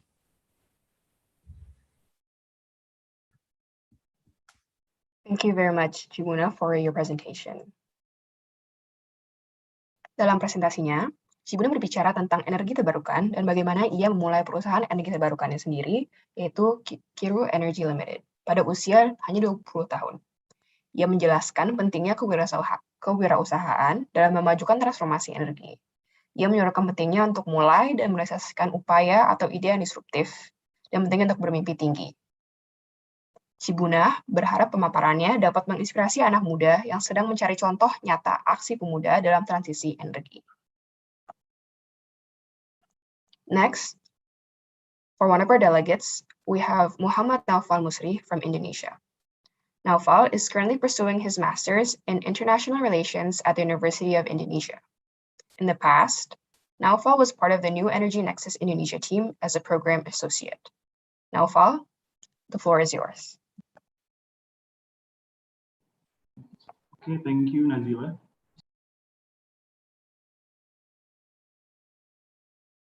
Naufal, I'm sorry, you are muted at the moment. Okay. Okay, thank you everyone. Good afternoon, and thank you very much SRE for the opportunity and to distinguished delegates. My name is Naufal Musri as a program associate for New Energy Nexus Indonesia. First of all, I would like to give Indonesian appreciations as a become G20 presidency in 2022 and as an ASEAN presidency in 2023. So the international eye is on Indonesia right now. So the presentation of today, I would like to present is Indonesian roadmap as Asian 2023 presidency by the Asian Technical Frameworks for Renewable Energy Master Plan in 2025 with implementation of climate change preventions and clean energy sector star aggregator in Southeast Asia. For Indonesia and countries in Southeast Asia, energy issues are a big challenge in various fields. It can be seen from the attached data that Asian member countries are still very dependent on electricity generation from fossil energy such as coal and gas. However, their stock of fossil energy resource is insufficient. Overall, Asia's oil reserves are quite small compared to other regions of the world. Currently, only Brunei Darussalam in Asia is still not importing, while the rest depends on imports for their energy needs. In contrast to the state of fossil energy, renewable energy in Asia has promising potential, such as hydro potential in Mekong River Basin, which covers Laos, Myanmar, Cambodia, and Vietnam, geothermal potential in Indonesia due to the Ring of Fire, and various energy potential from biomass and solar radiation that are found throughout the Southeast Asia region.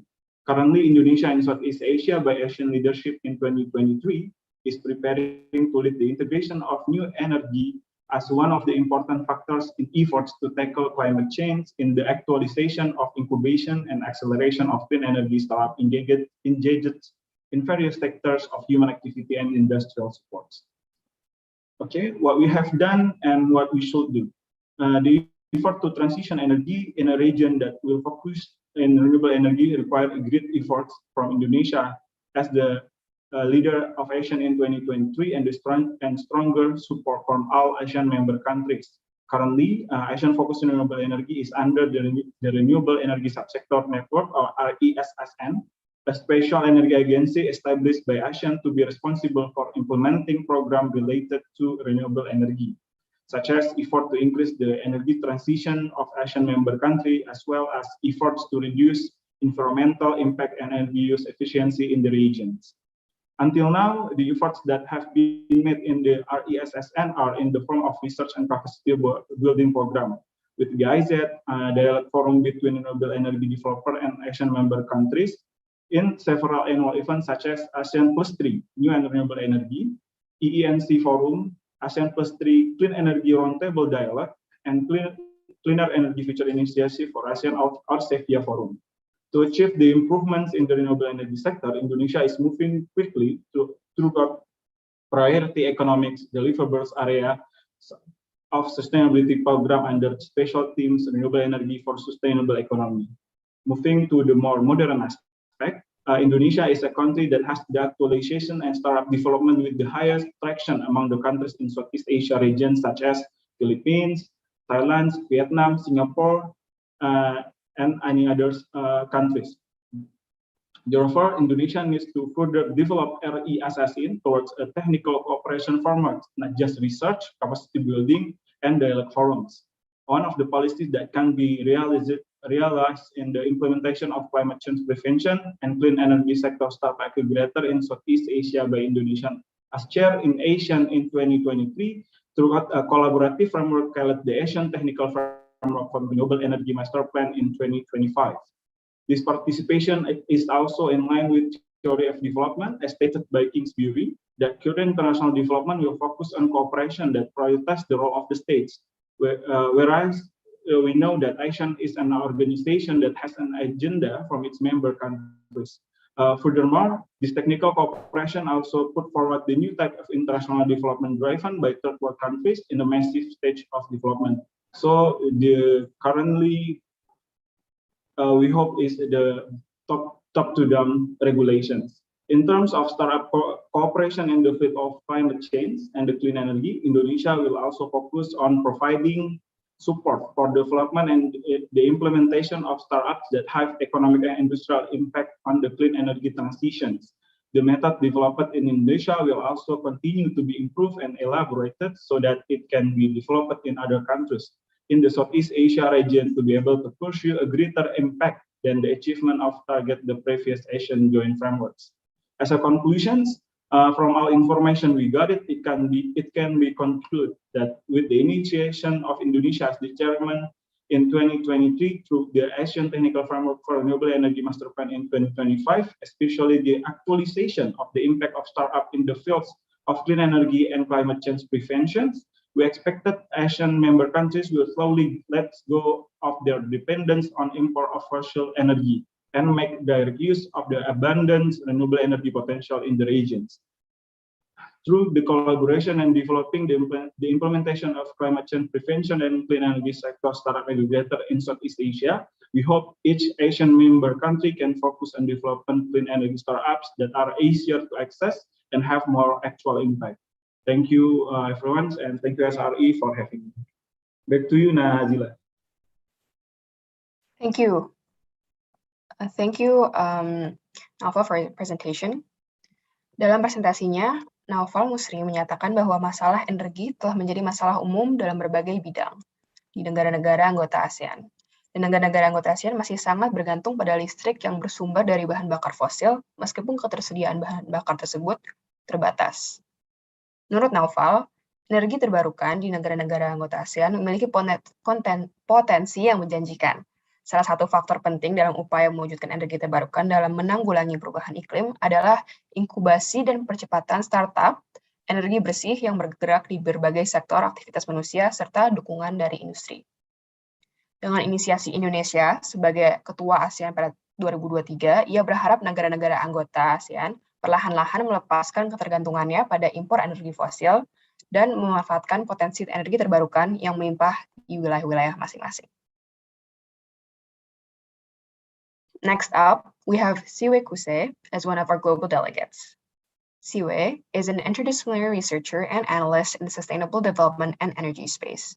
She is currently part of the team driving in just urban transition by ADAPT. In her capacity as a network strategist and team coordinator, she contributes to unpacking the consequences of South Africa's low-carbon energy transition, focusing mainly on the urban context. She's also a research associate at the Power Futures Lab, University of Cape Town Graduate School of Business. In this capacity, she has worked on issues related to renewable energy auctions, energy security, governance, climate resilience, and energy transition, as well as regulation in the power sector. She holds multiple fellowships and positions in several other organizations, and she has received a number of awards for her contributions to the sector. Siwe, the floor is yours. Thank you so much for that introduction, and thank you so much for having me. I'm delighted to be here to see some colleagues of mine that I've also met at the Irina Youth Forum, Zegi, Chibuna, Benji. It's lovely to be here, so thank you. I want to just speak from a just urban transitions perspective, and I'm using a little bit of South Africa as the case for this, because I think it can apply to any country or region in the world. I want to first start off by saying that in my experience thus far, there's almost never a silver bullet for addressing any issue. And to safeguard a truly just world of real equity and equality means that all voices have to have a seat at the table. That's the only way that sustainable development can be realized. An international energy transformation is underway, as we know. Technological development and deployment and changes in the political and administrative institutional arrangements continue to influence national and international and local energy systems. These shifts, together with changes in global energy and resource markets, new geopolitical configurations, and environmental pressures characterize the current global energy transformation. And we are part of this transformation as young people. Our energy transition affects all residents in our countries. I'm in Africa right now, I'm in South Africa, I'm in Cape Town.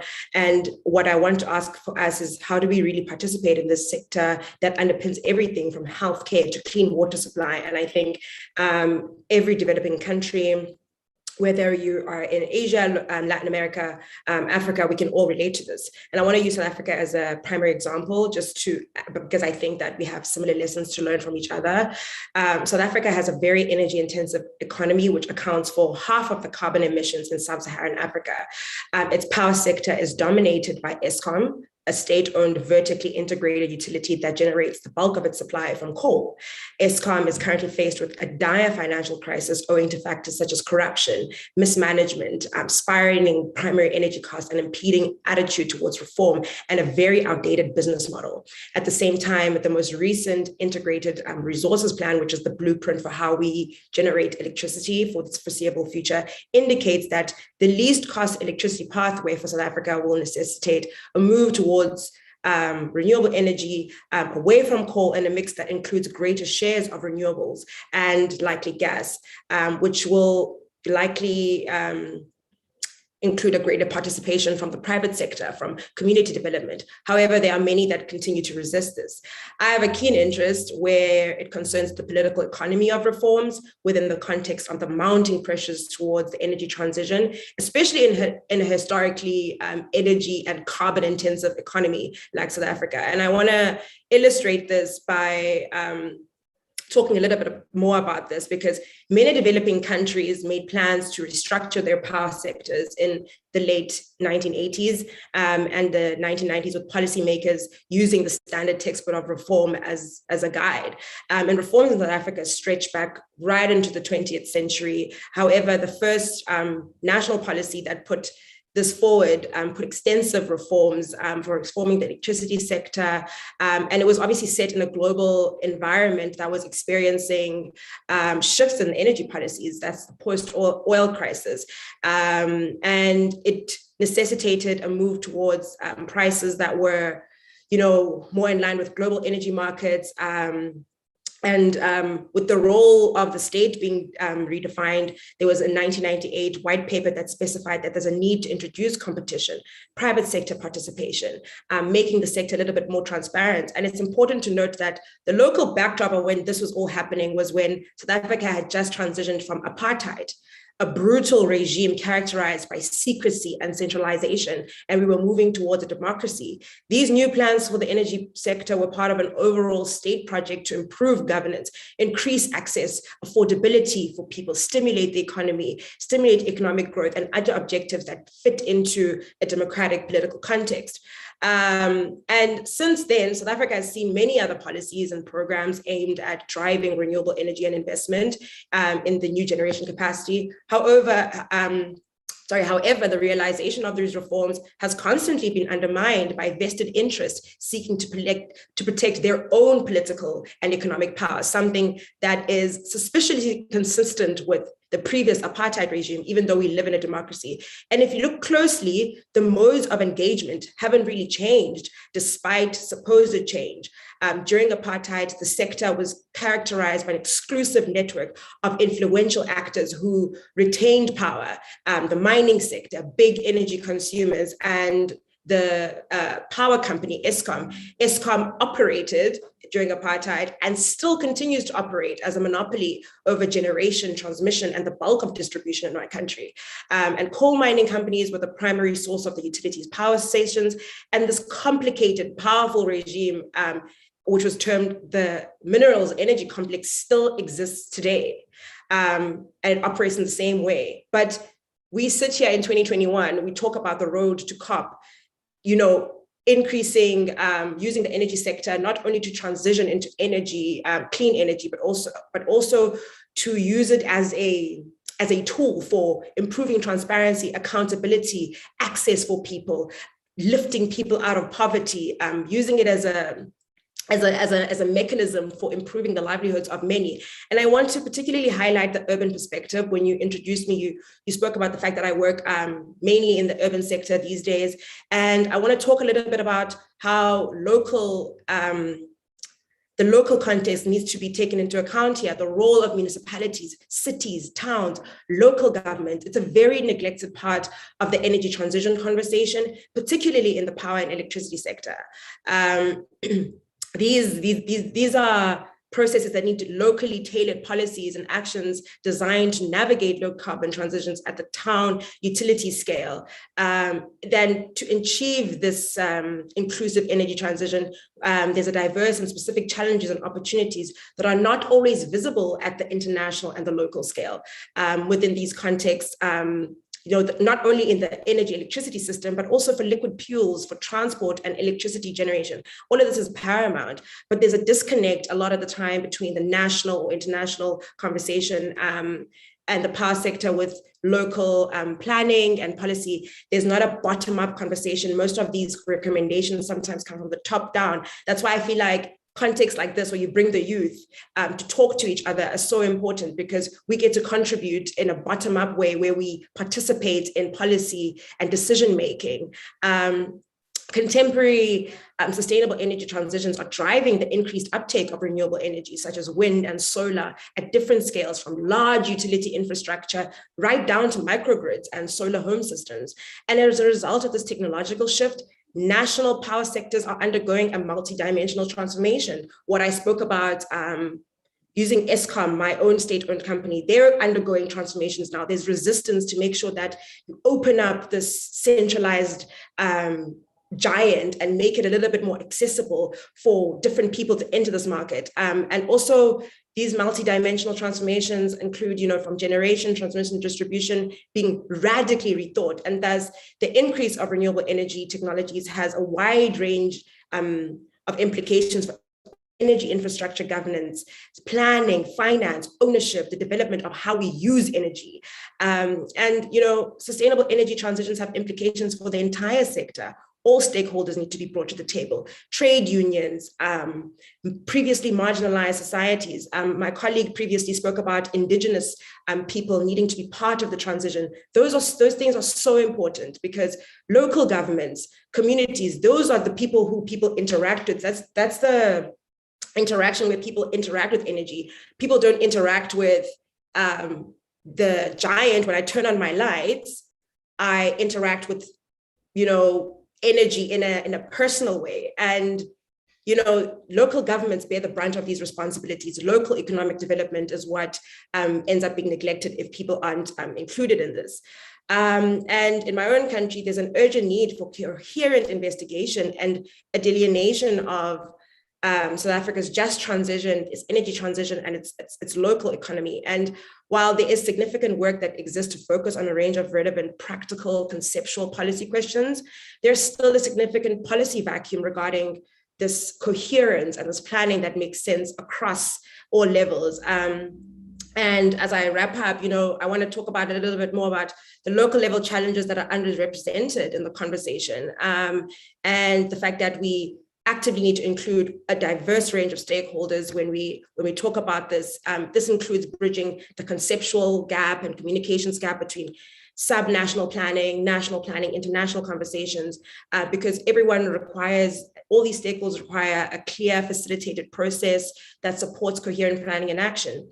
And yeah, I think I've spoken a little bit much, but I just want to really highlight the necessity of really using all modes of communication, all modes of planning, and considering every experience, because I really, really believe that the energy transition does not need to stick to energy. It can really be a platform for broader development in society. My own country, South Africa, is the most unequal society in the world economically. The Gini index indicates that the rich are rich and the poor are poor. There's an opportunity here to use the energy transition to really develop locally owned projects that empower young people, women, previously marginalized communities. And yeah, I think that's it. So thank you so much for inviting me. And yeah, this has been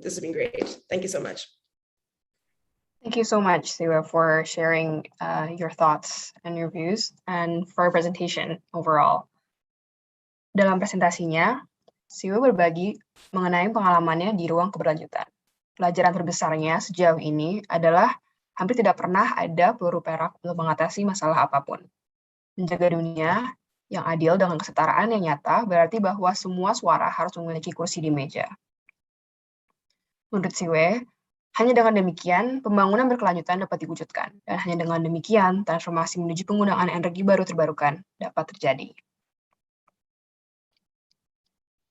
Next up, we have Brian Edwardus from Indonesia. Brian is currently an active student at the Faculty of Law at University of Indonesia. In college, he has participated in several moot court competitions and has won the International Tribunal Law for the Law of the Sea moot court competition in Brazil. He is also active in publishing articles as well as participating in several international conferences where he became the youngest speaker in sustainable diversity in arbitration. Brian is highly interested in sectors such as international law, civil law, and environmental law. Brian, the floor is all yours. Okay, Nazifa, am I audible? Yes, you are. Go ahead. Your Excellency, Mr. Arifin Tasrif, as the Minister of Energy and Mineral Resources of Indonesia, as well as all delegates from Indonesia and abroad. I'm Brian Eduardus from Universitas Indonesia. Youth should present solutions to various environmental problems that occur today, according to their respective fields of expertise. This is because effective protection of environmental sustainability requires a cross-sectoral approach. As a law student who is part of a non-profit organization in the field of environment, I will discuss the contribution of youth related to law and practical perspectives in Indonesia. Youth can criticize and provide opinions related to legal regulations governing environmental law protection, especially after the Omnibus Law on Job Creation, which abolished environmental permits for companies to obtain business permits. The Indonesian government itself has committed to reducing GHG emissions by 29% by 2030. The transition is a must.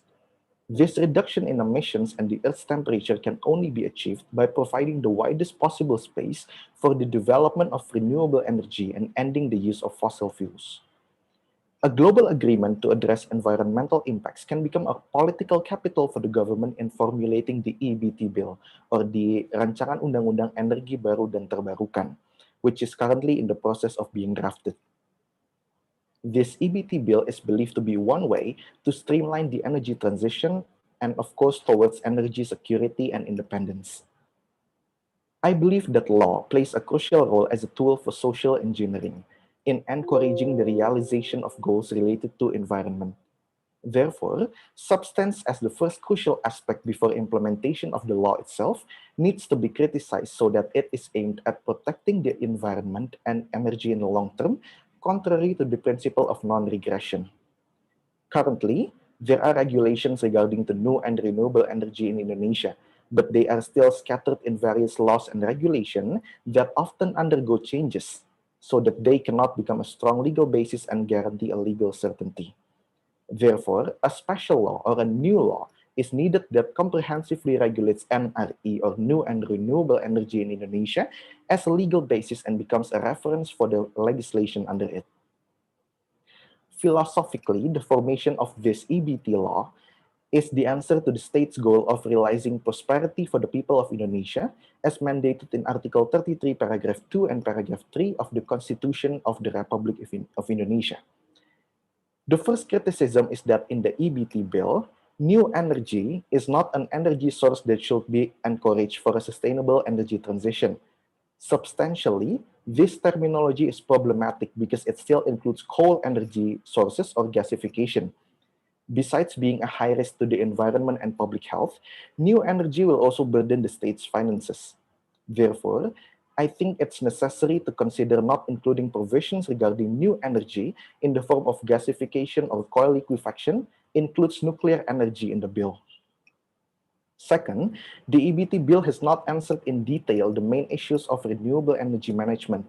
There are a number of repetitions of the substance of the rule and overlaps in the EBT bill with existing regulations. Therefore, a more comprehensive deepening of the material and substance in the preparation of the EBT bill is very much needed. This is important because what is needed now is legal certainty and also the ease of investment in encouraging the acceleration of renewable energy. Then, it is related to the potential of legal uncertainty due to the absence of clear divisions of authority and functions between the central government and local governments. Regarding the role and authority of regional government in management, development, and utilization of NRE, basically it has not been fully accommodated in the bill. Another weakness of the bill is that the inventory of potential energy sources that has not been integrated nationally. To date, Indonesia does not yet have a complete list of supply sources, locations, potentially based on feasible studies and economic of scale. The absence of such a list makes it difficult for Indonesia to prove its claim as a country rich of energy resources and manage its potential well. Another issue is related to the mechanism of managing NRE funds in Indonesia. The provisions in the article stipulates that there are two ministries that will manage these funds, which also has the potential to cause conflict in its implementation. My personal recommendation is to emphasize the responsibility that the management of funds should be left to the Ministry of Energy and Mineral Resources, or ASDM, but in the process of using them, they must coordinate with the Ministry of Finance.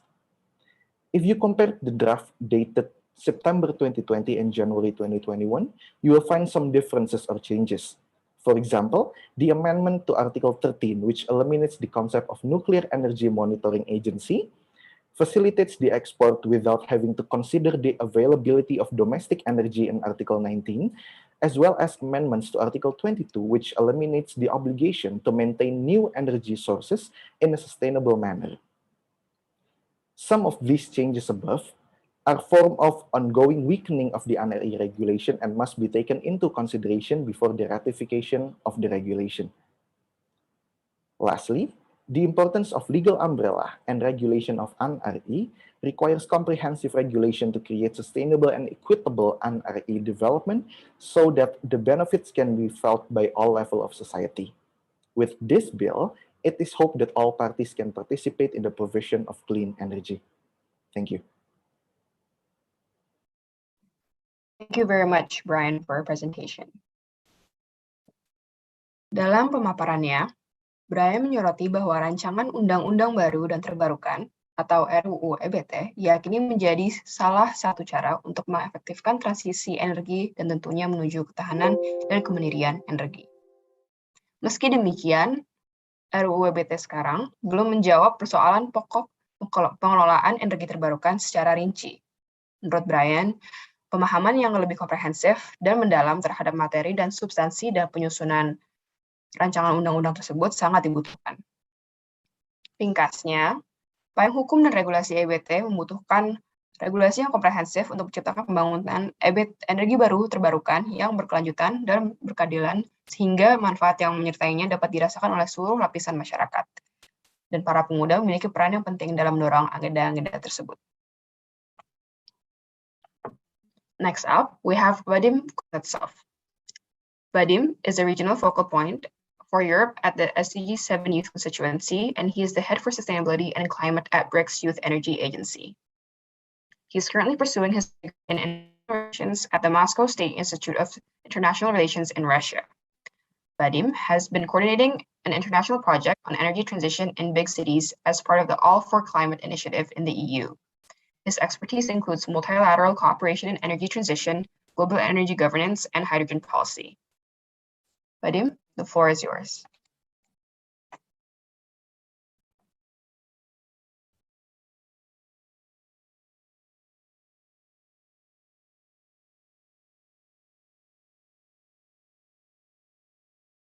Hi, Vadim, you are muted at the moment.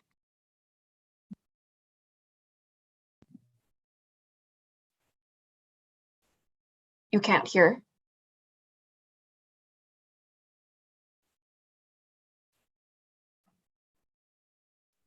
Are you? Your connection?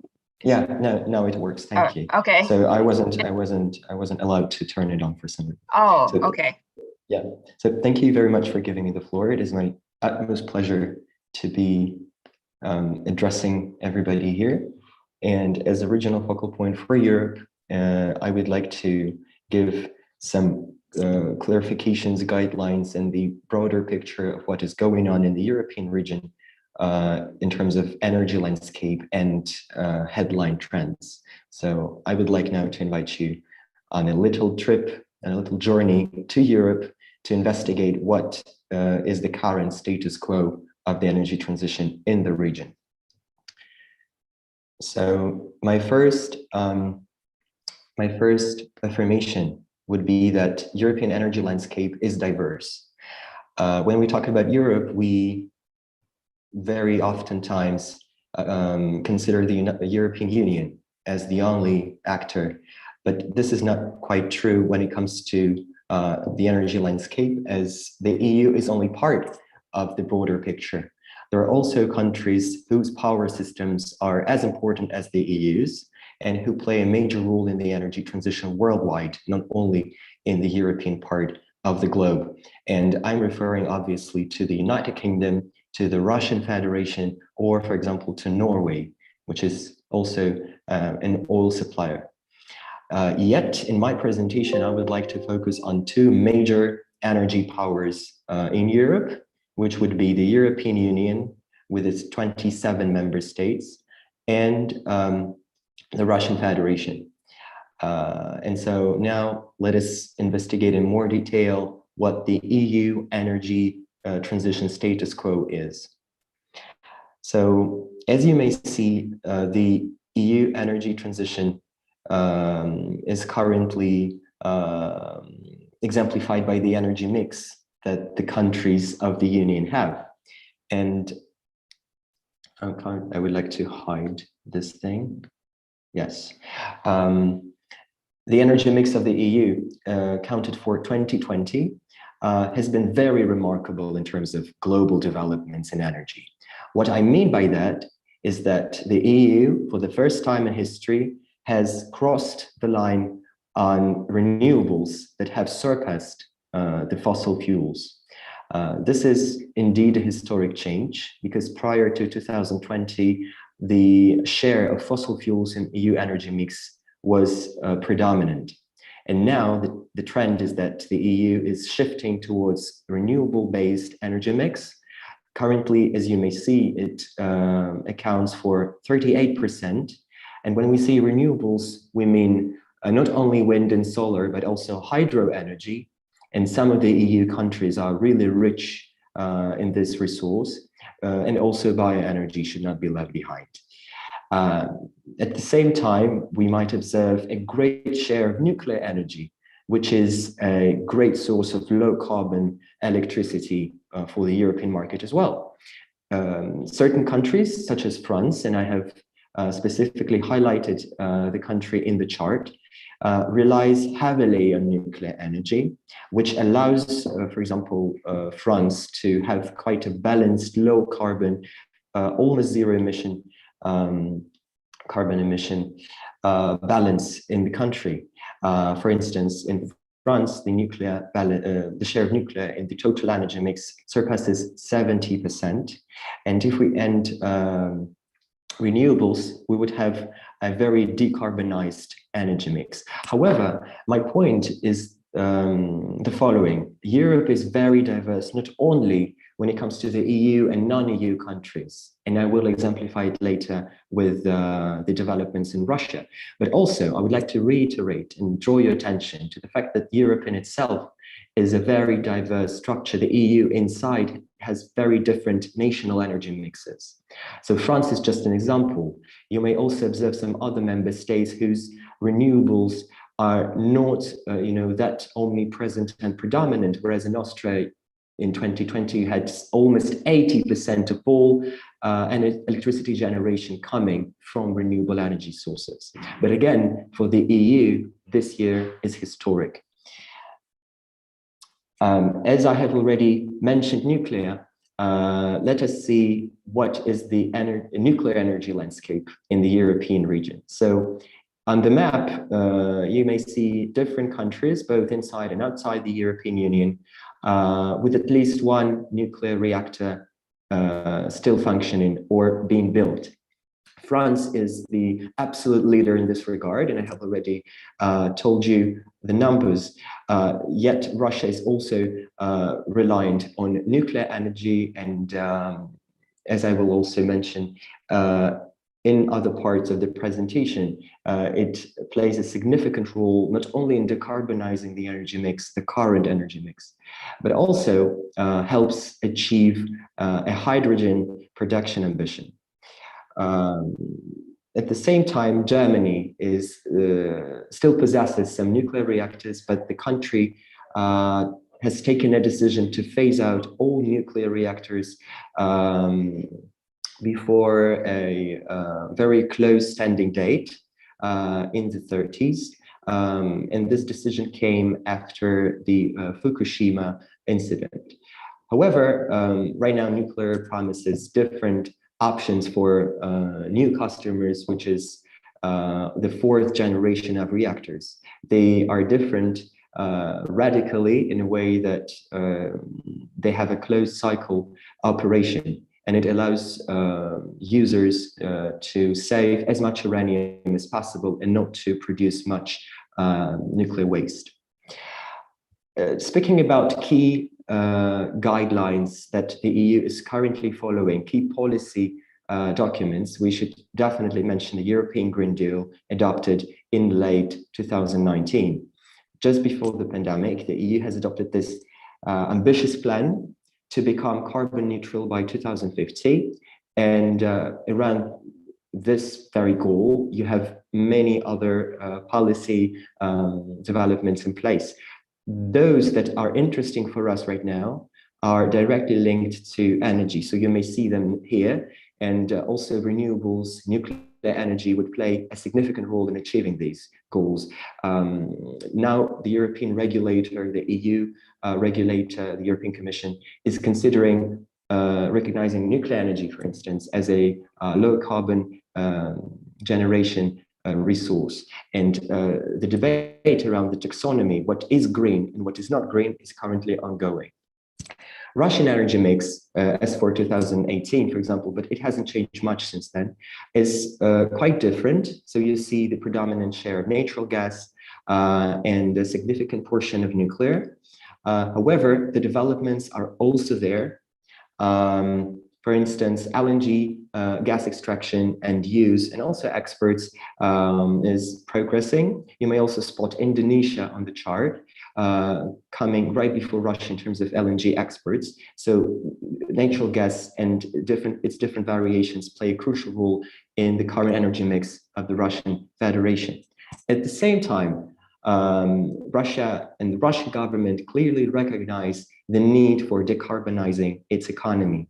And with this regard in mind, there is now a state program which aims to create 12 gigawatt of renewable energy facilities with a $5 billion support from state until 2035.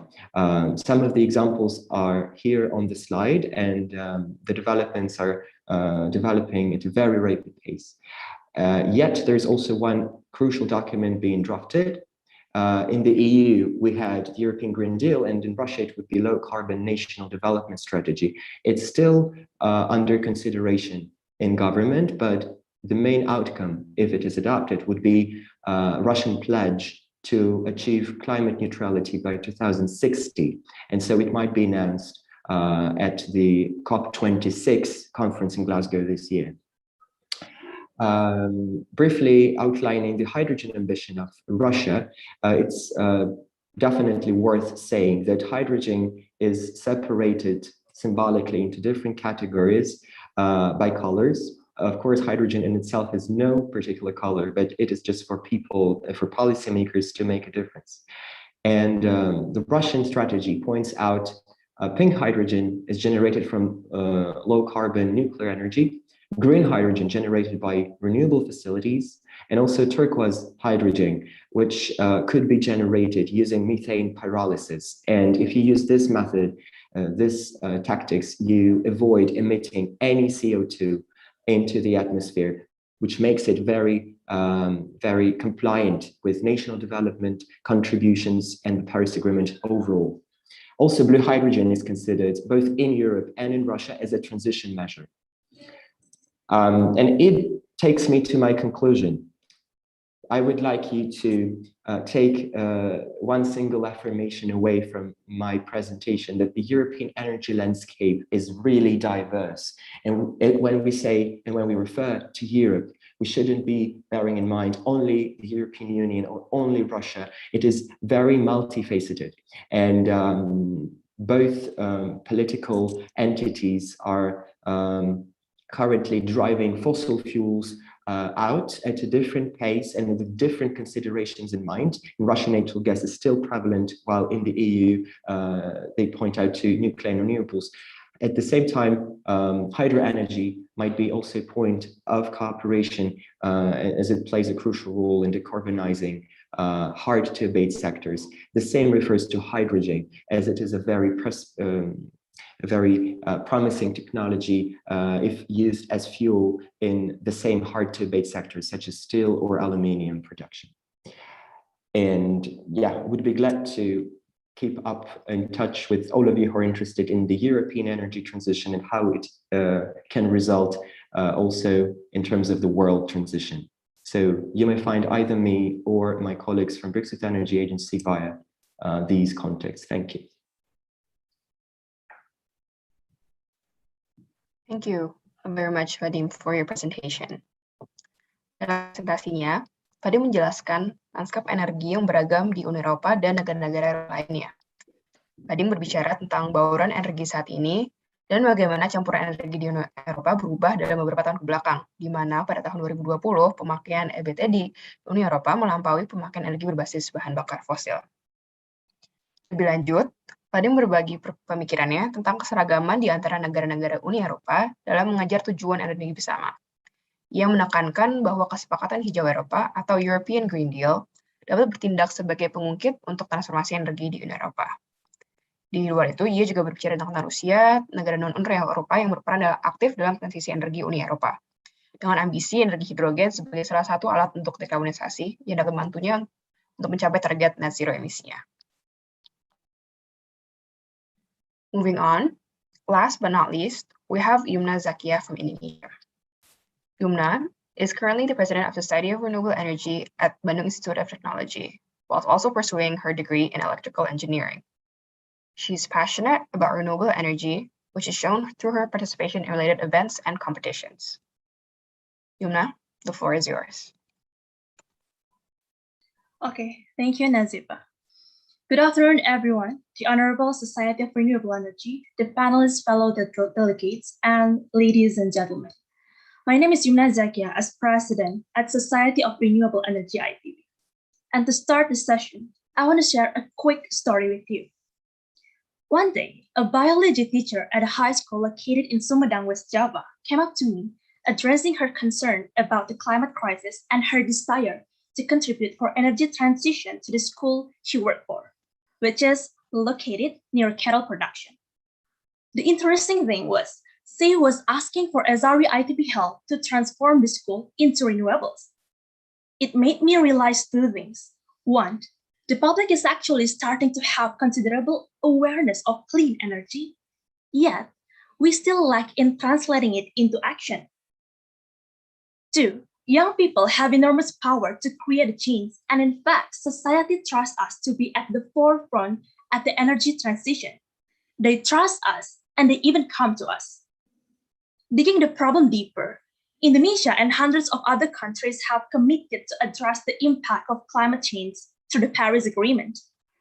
And the question is, how far have these countries, especially Indonesia, adhered to this commitment? Of the 36 countries analyzed by Climate Action Tracker, only 2 are taking enough action to restrain global warming to 1.5 degrees, Gambia and Morocco. This year in Indonesia, a tropical cyclone Saroja swept through Nusa Tenggara, and it is the strongest tropical cyclone in Indonesia has seen since 2008. Yes, it is a result of climate change. We need more action. Accounting for around 75% of global emission, the energy sector is the largest contributor. So the energy transition is a quick win to address the climate crisis.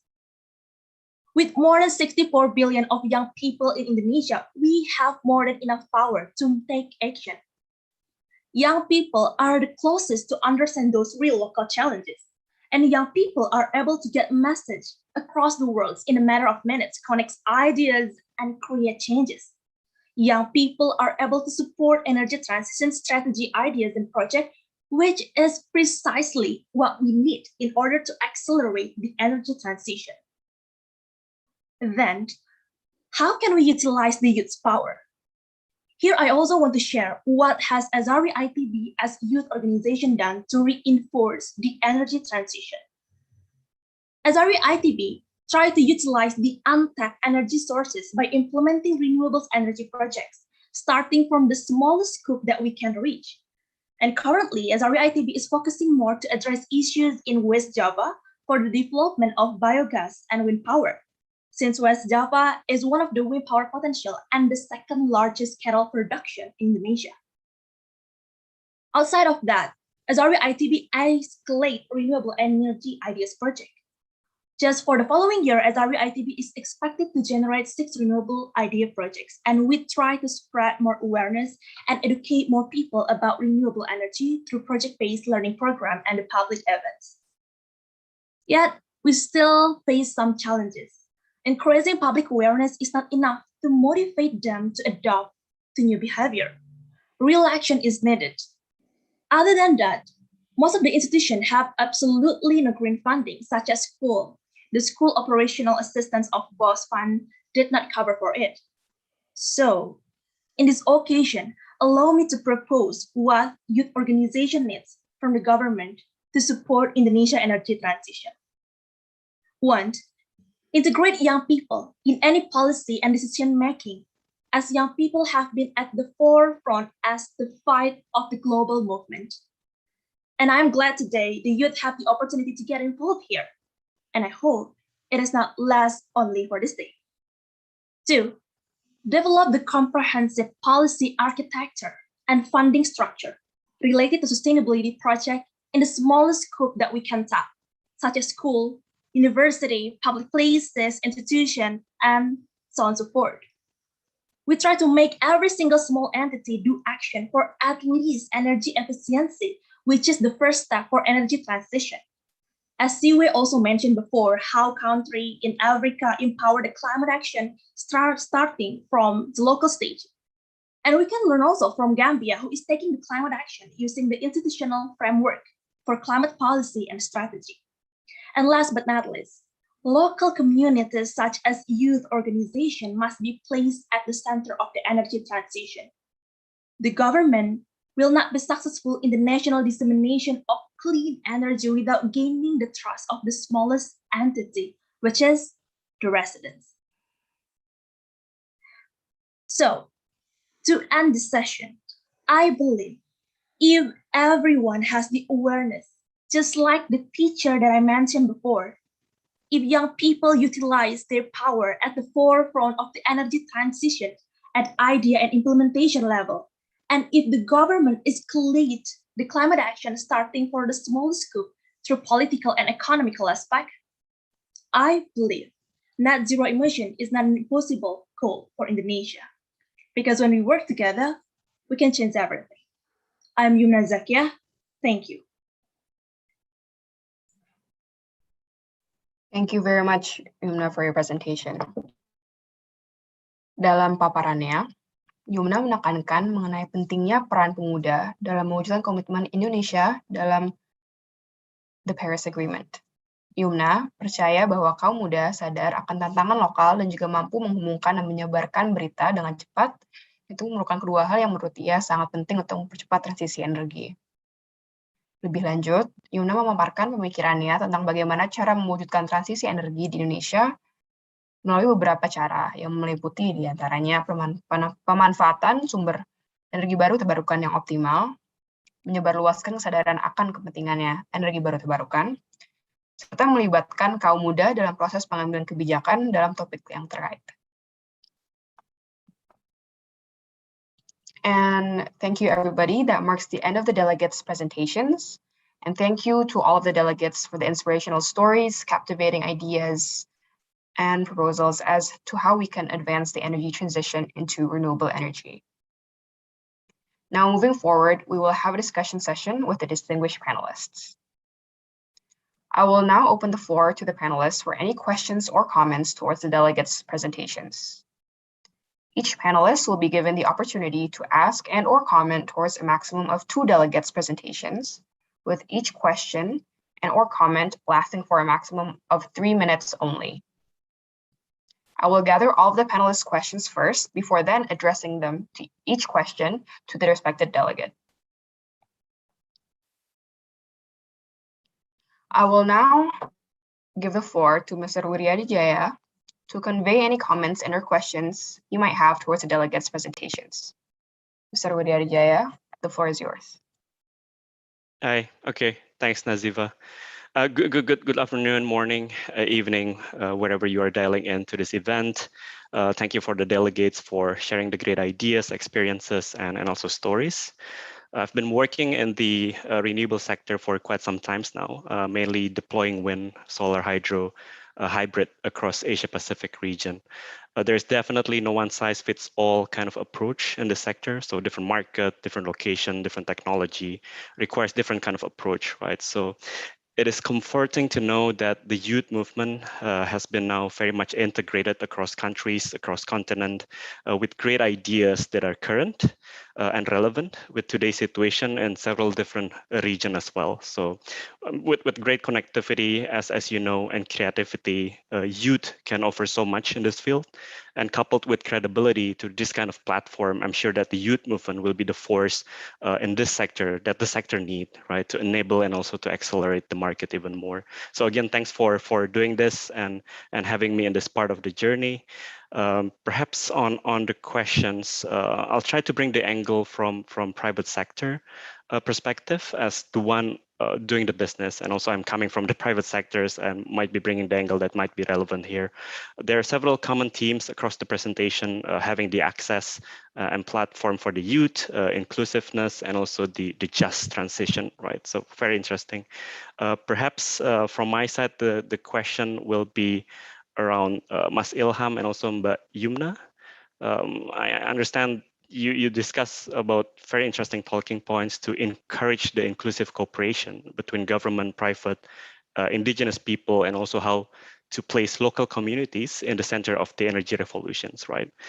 Interesting topic on how we make sure that the community are doing great while having more renewable in place as well. Just to give you a bit of the example, for us during the project development stage, we have to follow the safeguard policies that addresses environmental, social standards. There are 8 performance standards that needs to be checked and addressed, including, of course, the indigenous people and also the communities, right?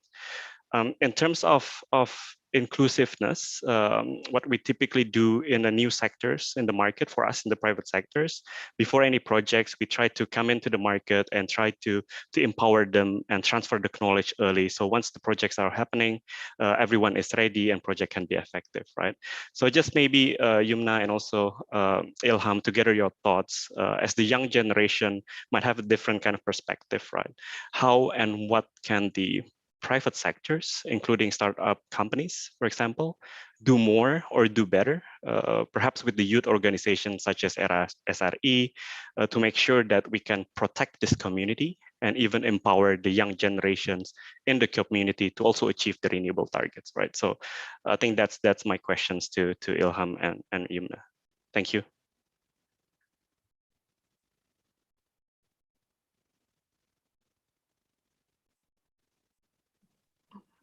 Thank you for the question, Mr. Wirajaya.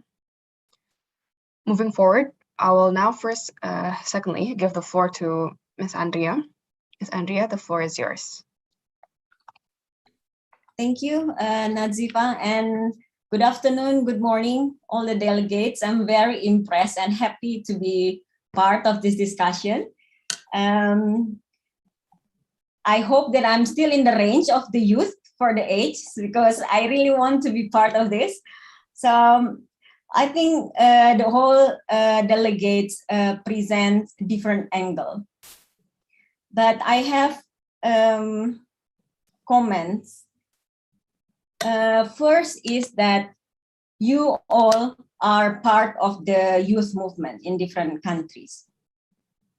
And the first presentation from Benjamin actually presents what actually the main agenda of the youth that we need to hear, that the international forum needs to hear. Because if it's small, then it doesn't have enough power. So I think the first comment is that what is your common agenda? What is your request to the global community? Is your now there's a channel to like the COP26. That can be the one channel. ASEAN is one of the channel. There are many channels actually, but having a very strong common agenda is, I think that's the first important step. Benjamin mentioned 3 main agenda. It's the about the promoting the financing for the startups, training, and inclusion of the youth. Are those 3 the common agenda? And then the second one that I would like also to comment is that, as Fadi mentioned, energy landscape is different. Even in Europe, among European countries that we think it's all similar are different. So then maybe a different topic of coalition can be formed within the bigger umbrella of the youth. Say, for example, among the countries that have similarity of coal dependency.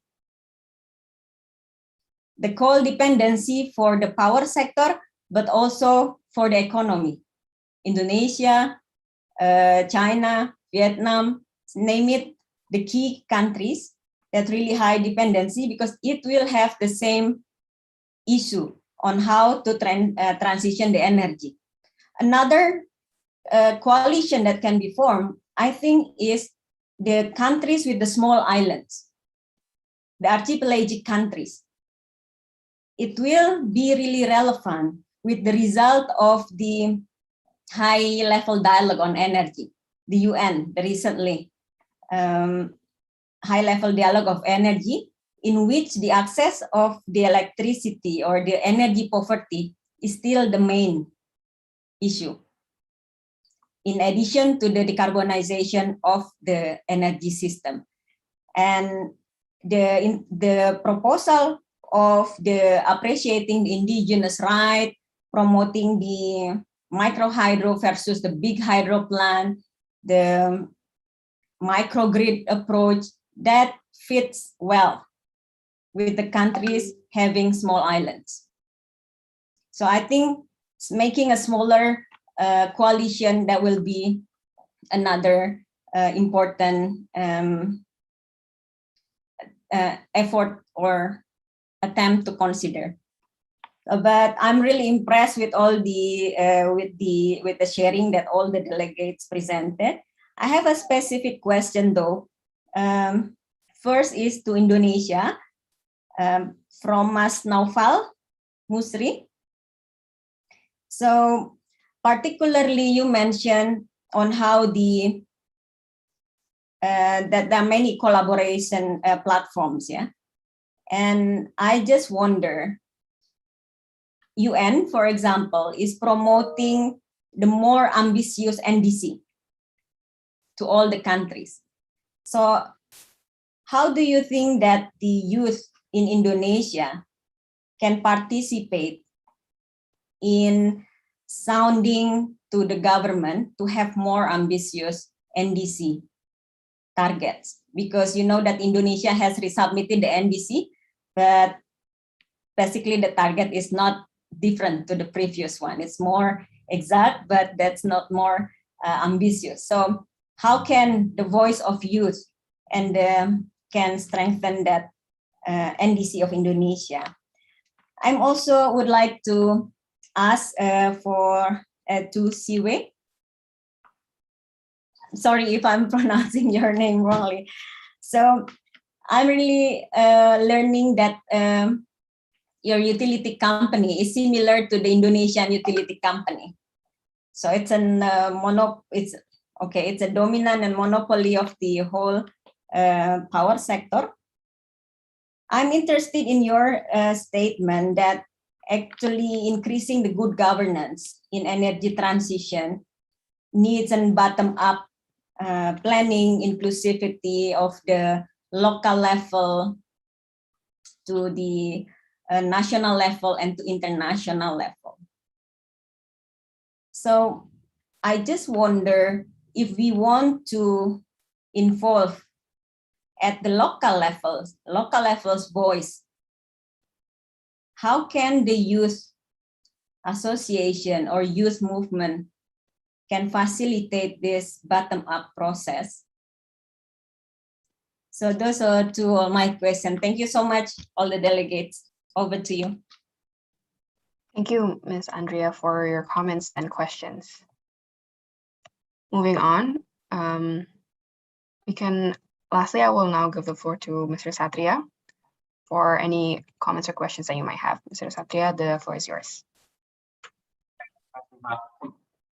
Hi, ladies and gentlemen, and also the representative of the Ministry of Energy and Resources, as well as the beloved panelists and delegates.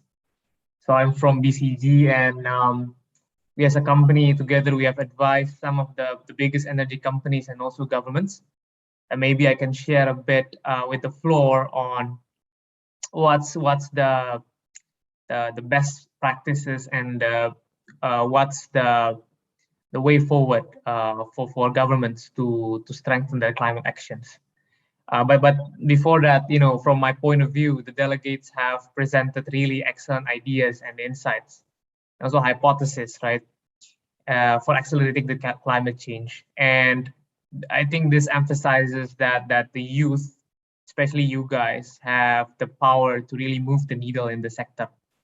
Now, I think we all agree, and even in the delegates' points, that all parties are needed to solve the climate change and also to accelerate the climate action.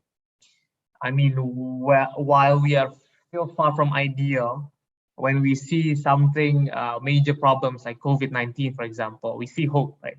When we work together, all of the parties, top down, bottom up, we can create change. And as one of the delegates said earlier, and multiple delegates said that, usually climate change is pushed from the top down, right, from the government.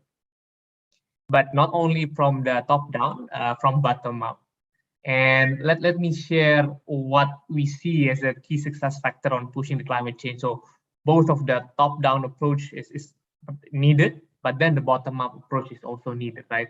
So top down is from the government, and when we see leading governments, institutions, they have three things, right?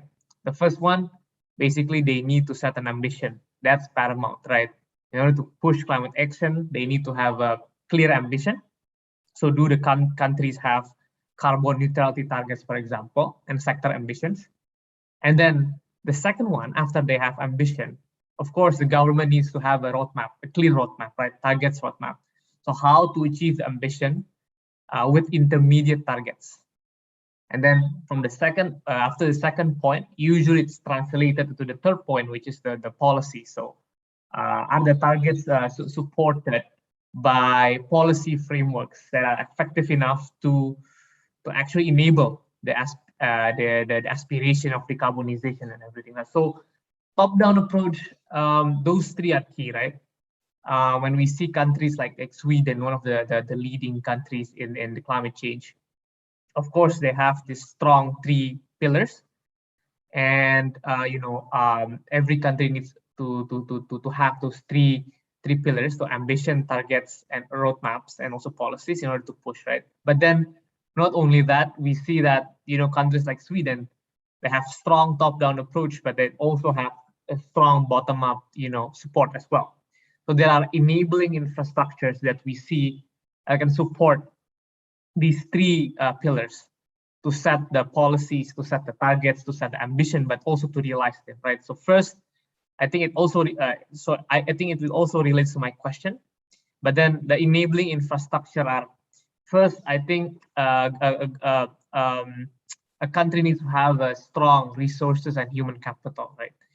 so strong resource and human capital related to climate change, to make the enabling circumstances where we have enough, human resources to create and change the climate condition, right? So that's paramount.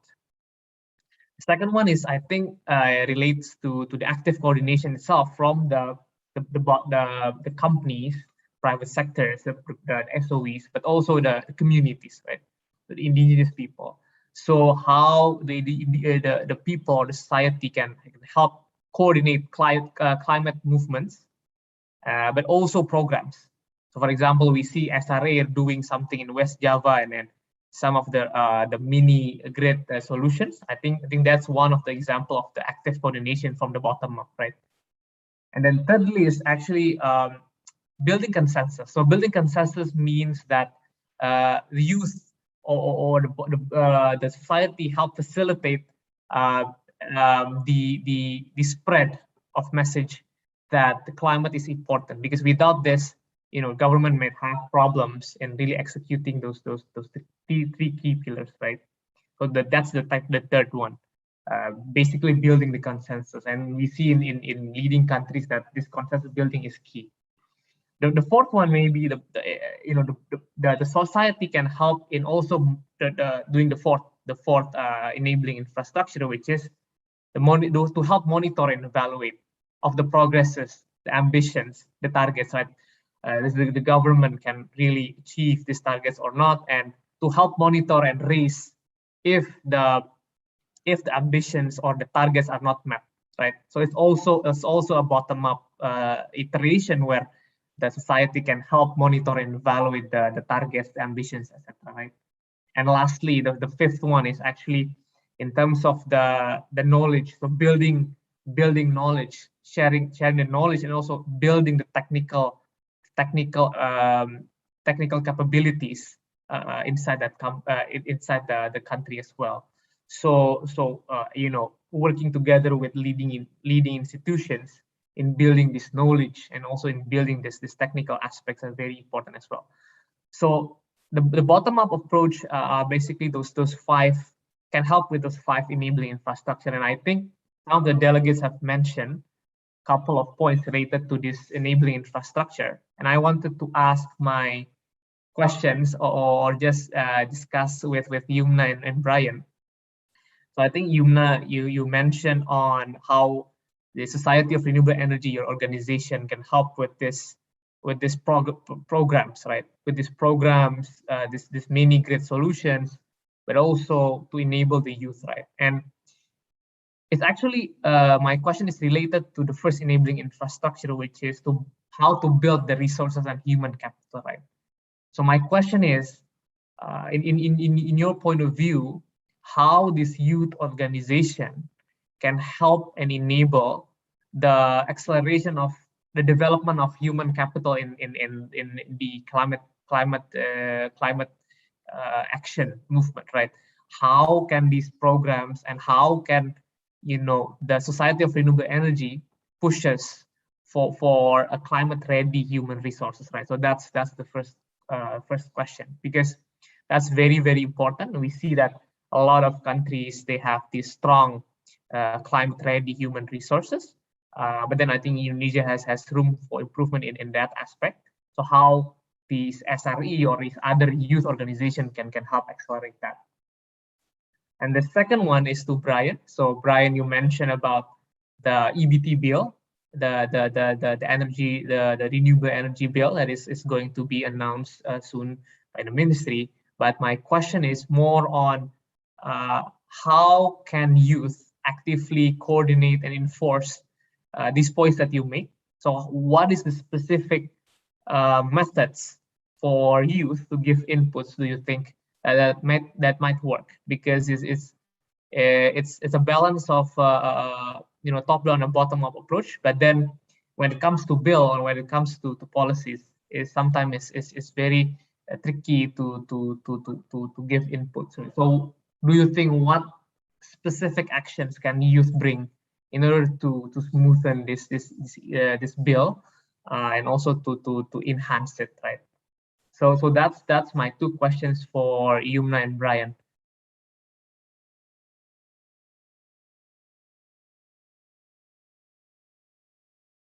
Thank you, Mr. Satrio, for addressing your comments and questions. With that said, we will now move on, and each delegate will now have 3 minutes to answer each question.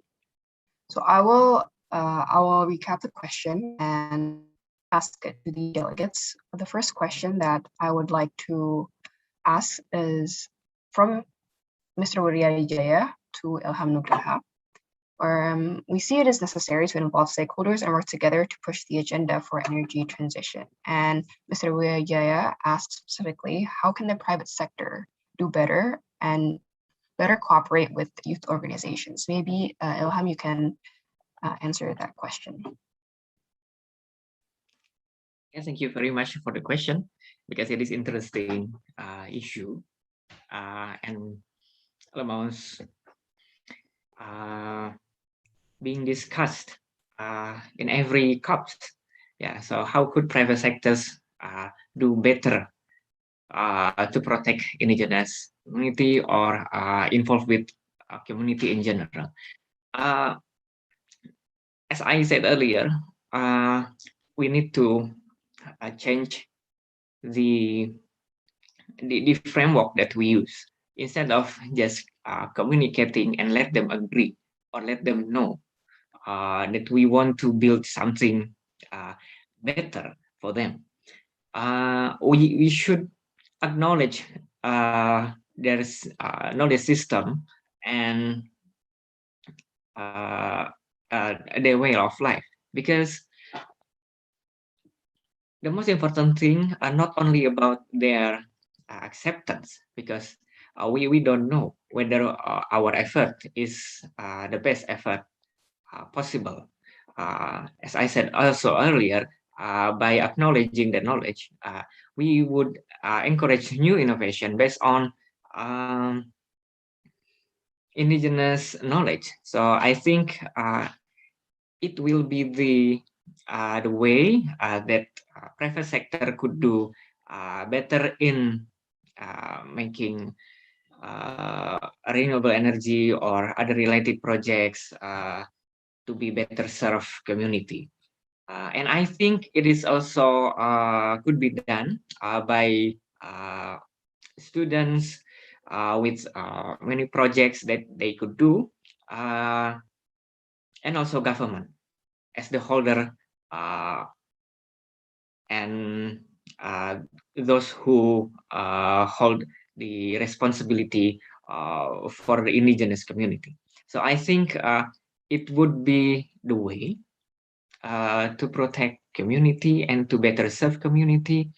And I think, yeah, it is not an easy way, of course. It should take time, but by doing that, I think it will be possible. Yeah, I think that's all. Thank you. Thank you, Ilham, for your answer. Moving on, I would like to address a question to Yumna Zakia. The question from Mr. Wiryadijaya, also similar. As the young generation, how can the private sector, such as startups, do better, or maybe such as SRE, to make sure that we can protect the community while also pushing the agenda? Yumna, the floor is yours.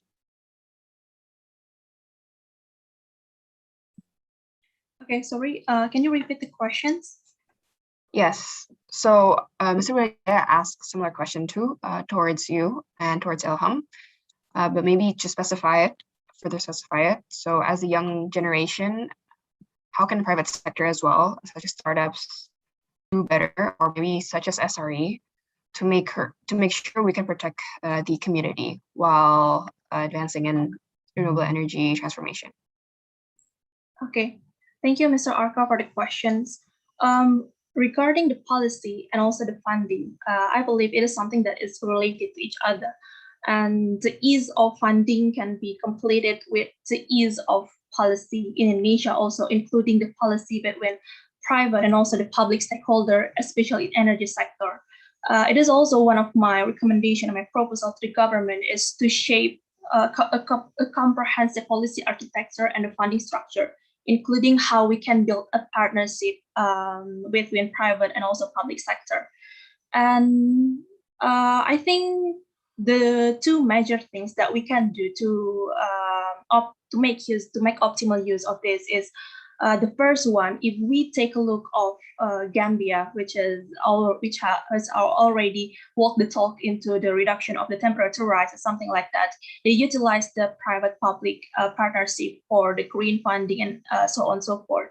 And I think it is one of the way that we can support the private sector can support the way such as Society of Renewable Energy and etc.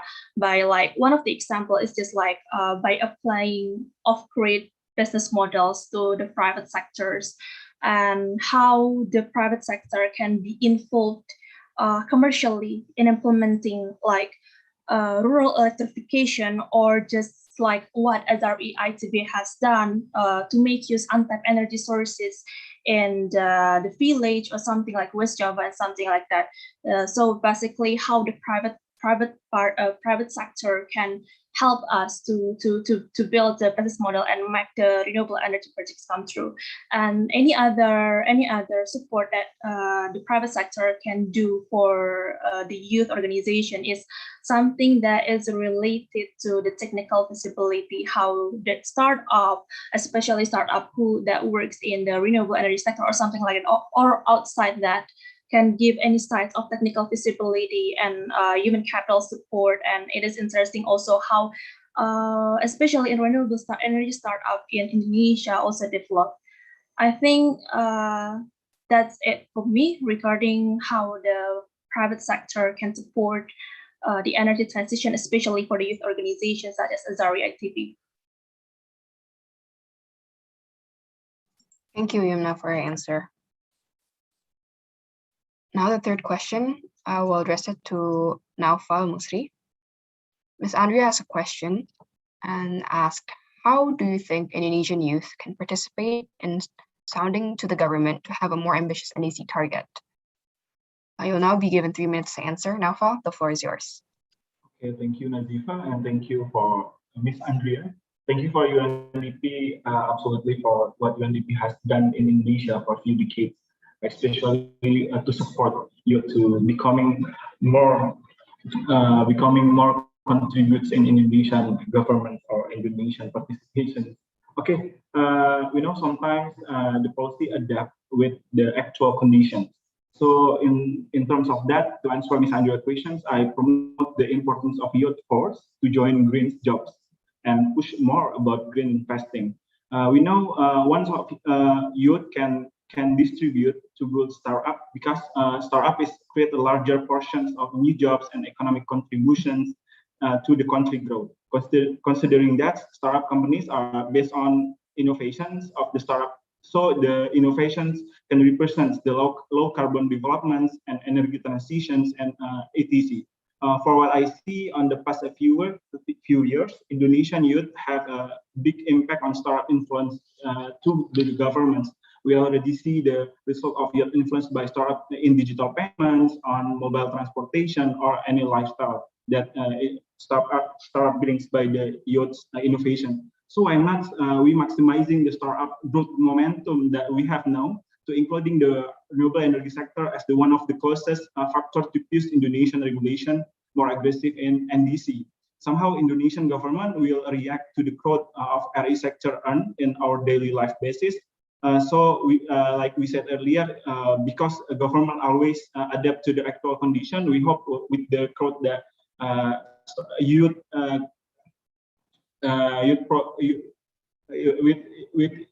have done with their RE sector startup, we see that it was the one of the actual answer to the answer of Ms. Andrea.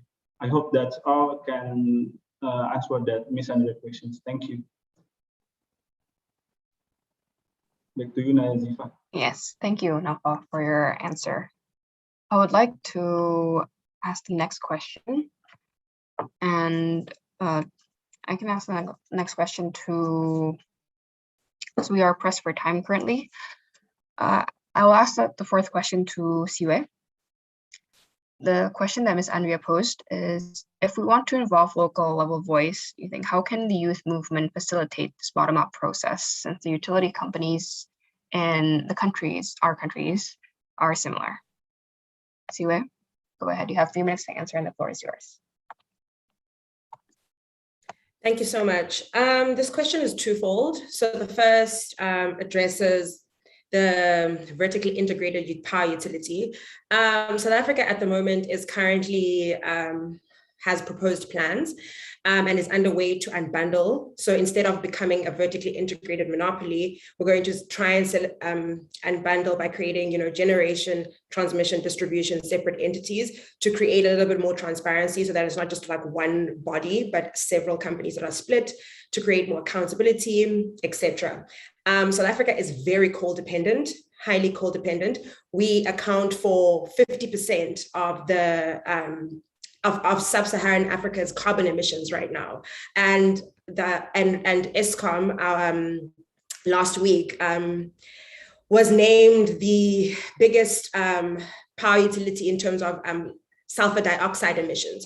So we really do have a big problem in that. Which then ties into her second point about the energy transition and how the youth can play a role in this, specifically in local governance. Now, what we are fortunate about in South Africa, at least, is that there are certain checks and balances. We do live in a democracy where leaders can be held accountable through the courts. We have a very vibrant civil society. So activists really on the ground, NGOs, NPOs, academic institutions such as the University of Cape Town, which I'm at, really play a very heavy role in holding leaders accountable and being able to take charge of certain issues.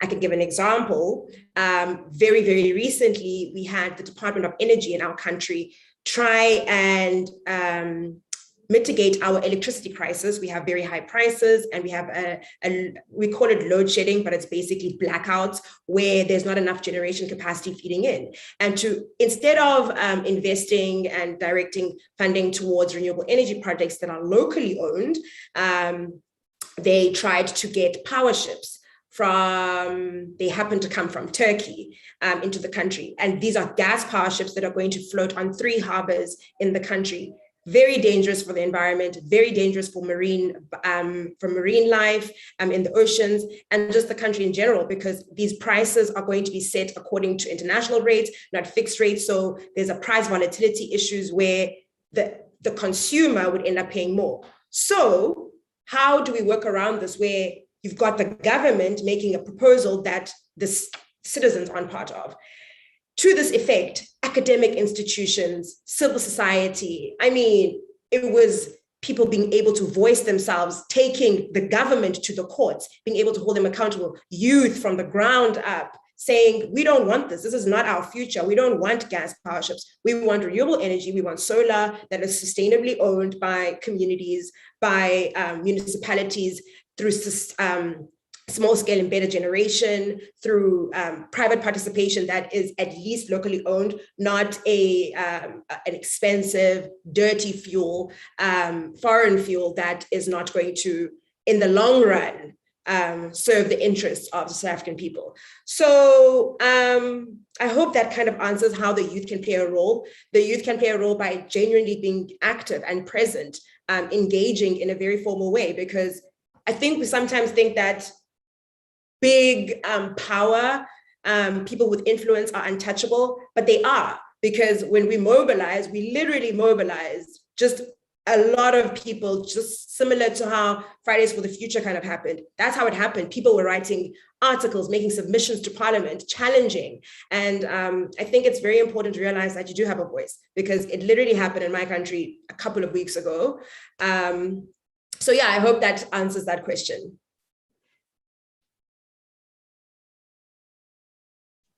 Thank you, Siwa, for your answer. Next, I would like to address a question to Vadim from Ms. Andrea regarding the coalitions that she mentioned. Maybe, Vadim, you can elaborate on what is your thought regarding youth coalitions that must be built to address climate change. Vadim, the floor is yours.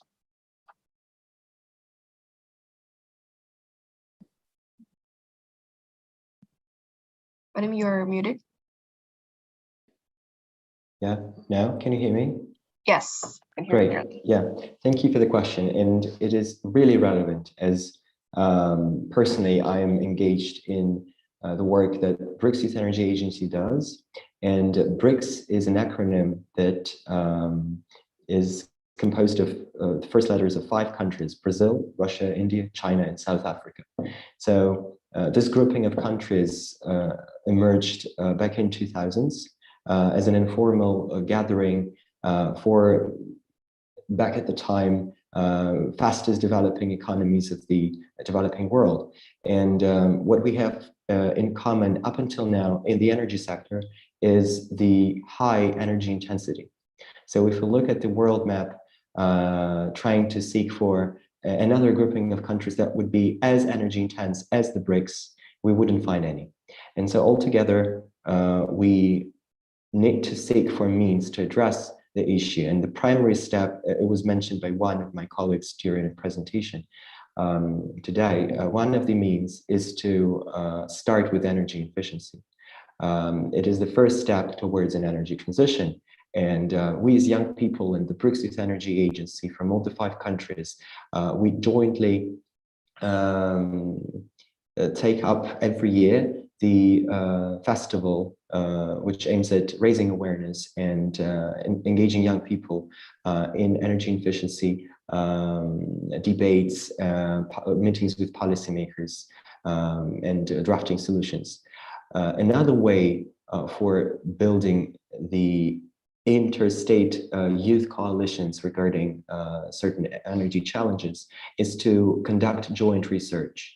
But when we talk about youth climate activism, it might take different forms, and we should not forget about that. So one way is to make a protest outside and organize a march.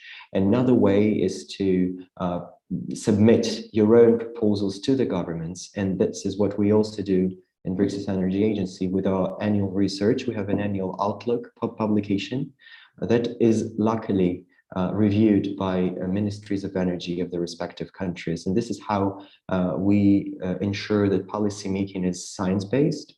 We involve universities, and we also look at the most acute challenges for a particular year.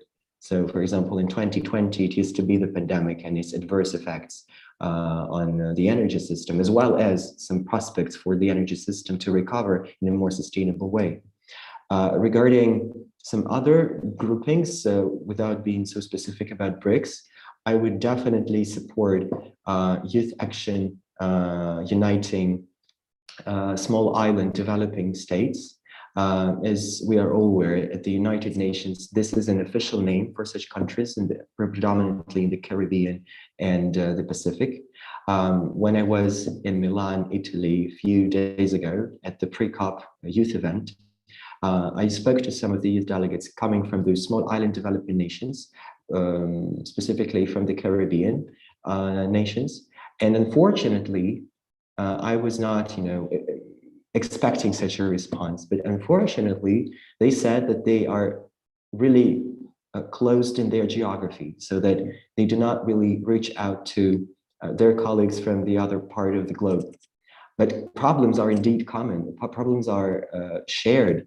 The rise of the level of the global sea level is a threat for both the Caribbean nations and for small island developing nations in the Pacific. But young people somehow cannot match with each other, cannot launch a joint initiative. And so I think that this is the moment when maybe international organizations might also facilitate this communication, as somebody might have great ideas, but without knowing with whom they can be shared. And indeed, on the basis of the United Nations, we can involve young people more in cross-regional cooperation projects, just as we do also in Europe with another youth organization, which is European Youth Energy Network. They're focusing specifically on the EU. And what we did this year, we brought BRICS and European Union together at a project dedicated to urban energy landscape challenges and how the energy transition is happening in big cities and megalopolises. You know, we might be living in different countries, but our cities are very similar if we live in big ones, just like Jakarta in Indonesia. And so what we did, we went into detail with young people living in both European and BRICS large cities, and we had really wonderful outcomes that we now are going to present at COP26. So this is another approach. We can, is being part of a youth organization in our countries, we might identify problems with which we can associate not only ourselves, but also some other countries and people coming from abroad, and reach out to them as we are all in the same boat.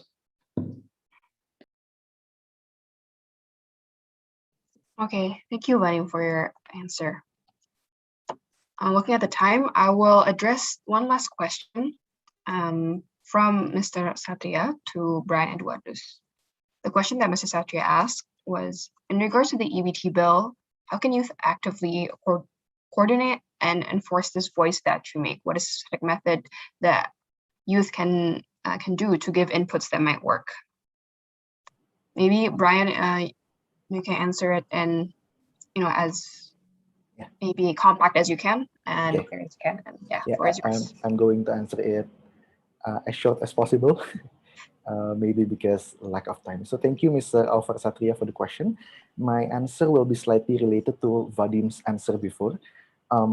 As I explained in my explanation, I believe that laws and regulation have the power as a tool of social engineering, changing people's action, so that all ideas that we present here will be much more likely to be implemented with the support of supportive regulation. Indeed, providing inputs on policy is not something that is easy to implement.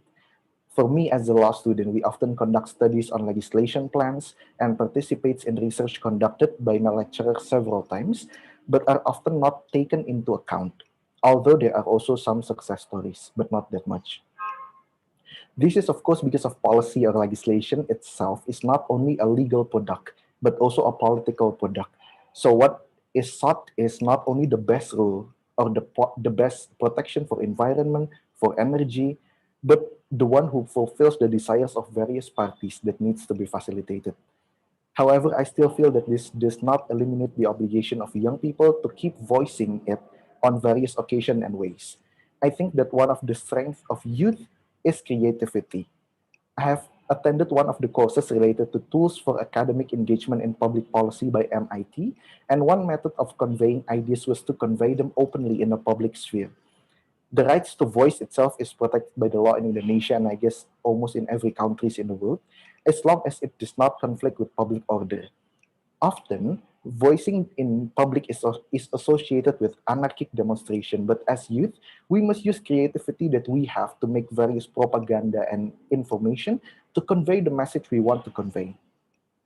In addition, we can even participate in various youth organizations related to this field. Maybe SRE and other organizations. I personally participated in one of the environmental organizations, namely Carbon Ethics. So we carried out mangrove planting and promoting the importance of calculating our carbon footprints in various activities. I believe that apart from voicing ideas related to policy, we also have a responsibility to encourage better top-down implementation and contribute bottom-up by participating in various youth activities. Lastly, good regulation does not necessarily produce the outcome we expect. So as youth, we must also do a monitoring and ensure that the implementation of the regulation can run optimally. Thank you. Thank you, Brian, for the answer. And that marks the end of the discussion today with the panelists and the roundtable session of the Indonesian Youth Determination to Clean Energy and Climate Action. Thank you to all of the distinguished panelists and delegates for the fruitful discussion, and to the audience for your participation and attention. I, Nazifa Alifia, as your moderator today, would like to express my deepest apologies for any mistakes that might have taken place. I will now hand the floor back to the Master of Ceremony, Ravinska Minerva. Thank you so much for delegates and panelists for your ideas, stories, experiences, and views toward the renewable energy and how young people like us can contribute through planning, policy, entrepreneurship, how we can put forward the role of indigenous people and communities, moreover through every sectors in the transition to the more inclusive, clean, renewable energy. Terima kasih kepada seluruh delegasi dan tim panelis yang telah memberikan banyak sekali pandangan berharga. Semuanya akan dicatat dan dihimpun untuk dimasukkan ke dalam dokumen kontribusi. Tentunya kepada rekan saya Nazifa Alivia selaku moderator yang telah menjalankan diskusi dengan sangat baik. Dengan berakhirnya sesi menandakan bahwa kita telah berada di penghujung acara. Oleh karena itu, saya mengucapkan terima kasih dan penghargaan yang tinggi kepada Bapak Menteri ESDM, Insinyur Arifin Tasrif yang telah mendukung kegiatan ini. Terima kasih juga kepada rakyat merdeka media nasional yang selalu mendorong anak-anak muda agar kreatif, inovatif, dan memberi kontribusi positif kepada negara. Serta kepada para hadirin seluruh rekan-rekan Society of Renewable Energy dari 36 kampus Indonesia dan hadirin yang mengikuti kegiatan ini dari awal hingga akhir. Saya, Ravinska, memohon maaf atas segala kesalahan kata dan laku, baik dilakukan secara sengaja maupun tidak sengaja, dan di akhirnya acara ini mengakhiri pula peran saya sebagai pemandu acara. Akhir kata, selamat sore dan sampai jumpa di agenda esok hari. Masih di acara kami dengan judul Transisi Energi Bersih dan Ramah Lingkungan bersama Menteri BUMN, Bapak Erick Thohir. Sampai jumpa.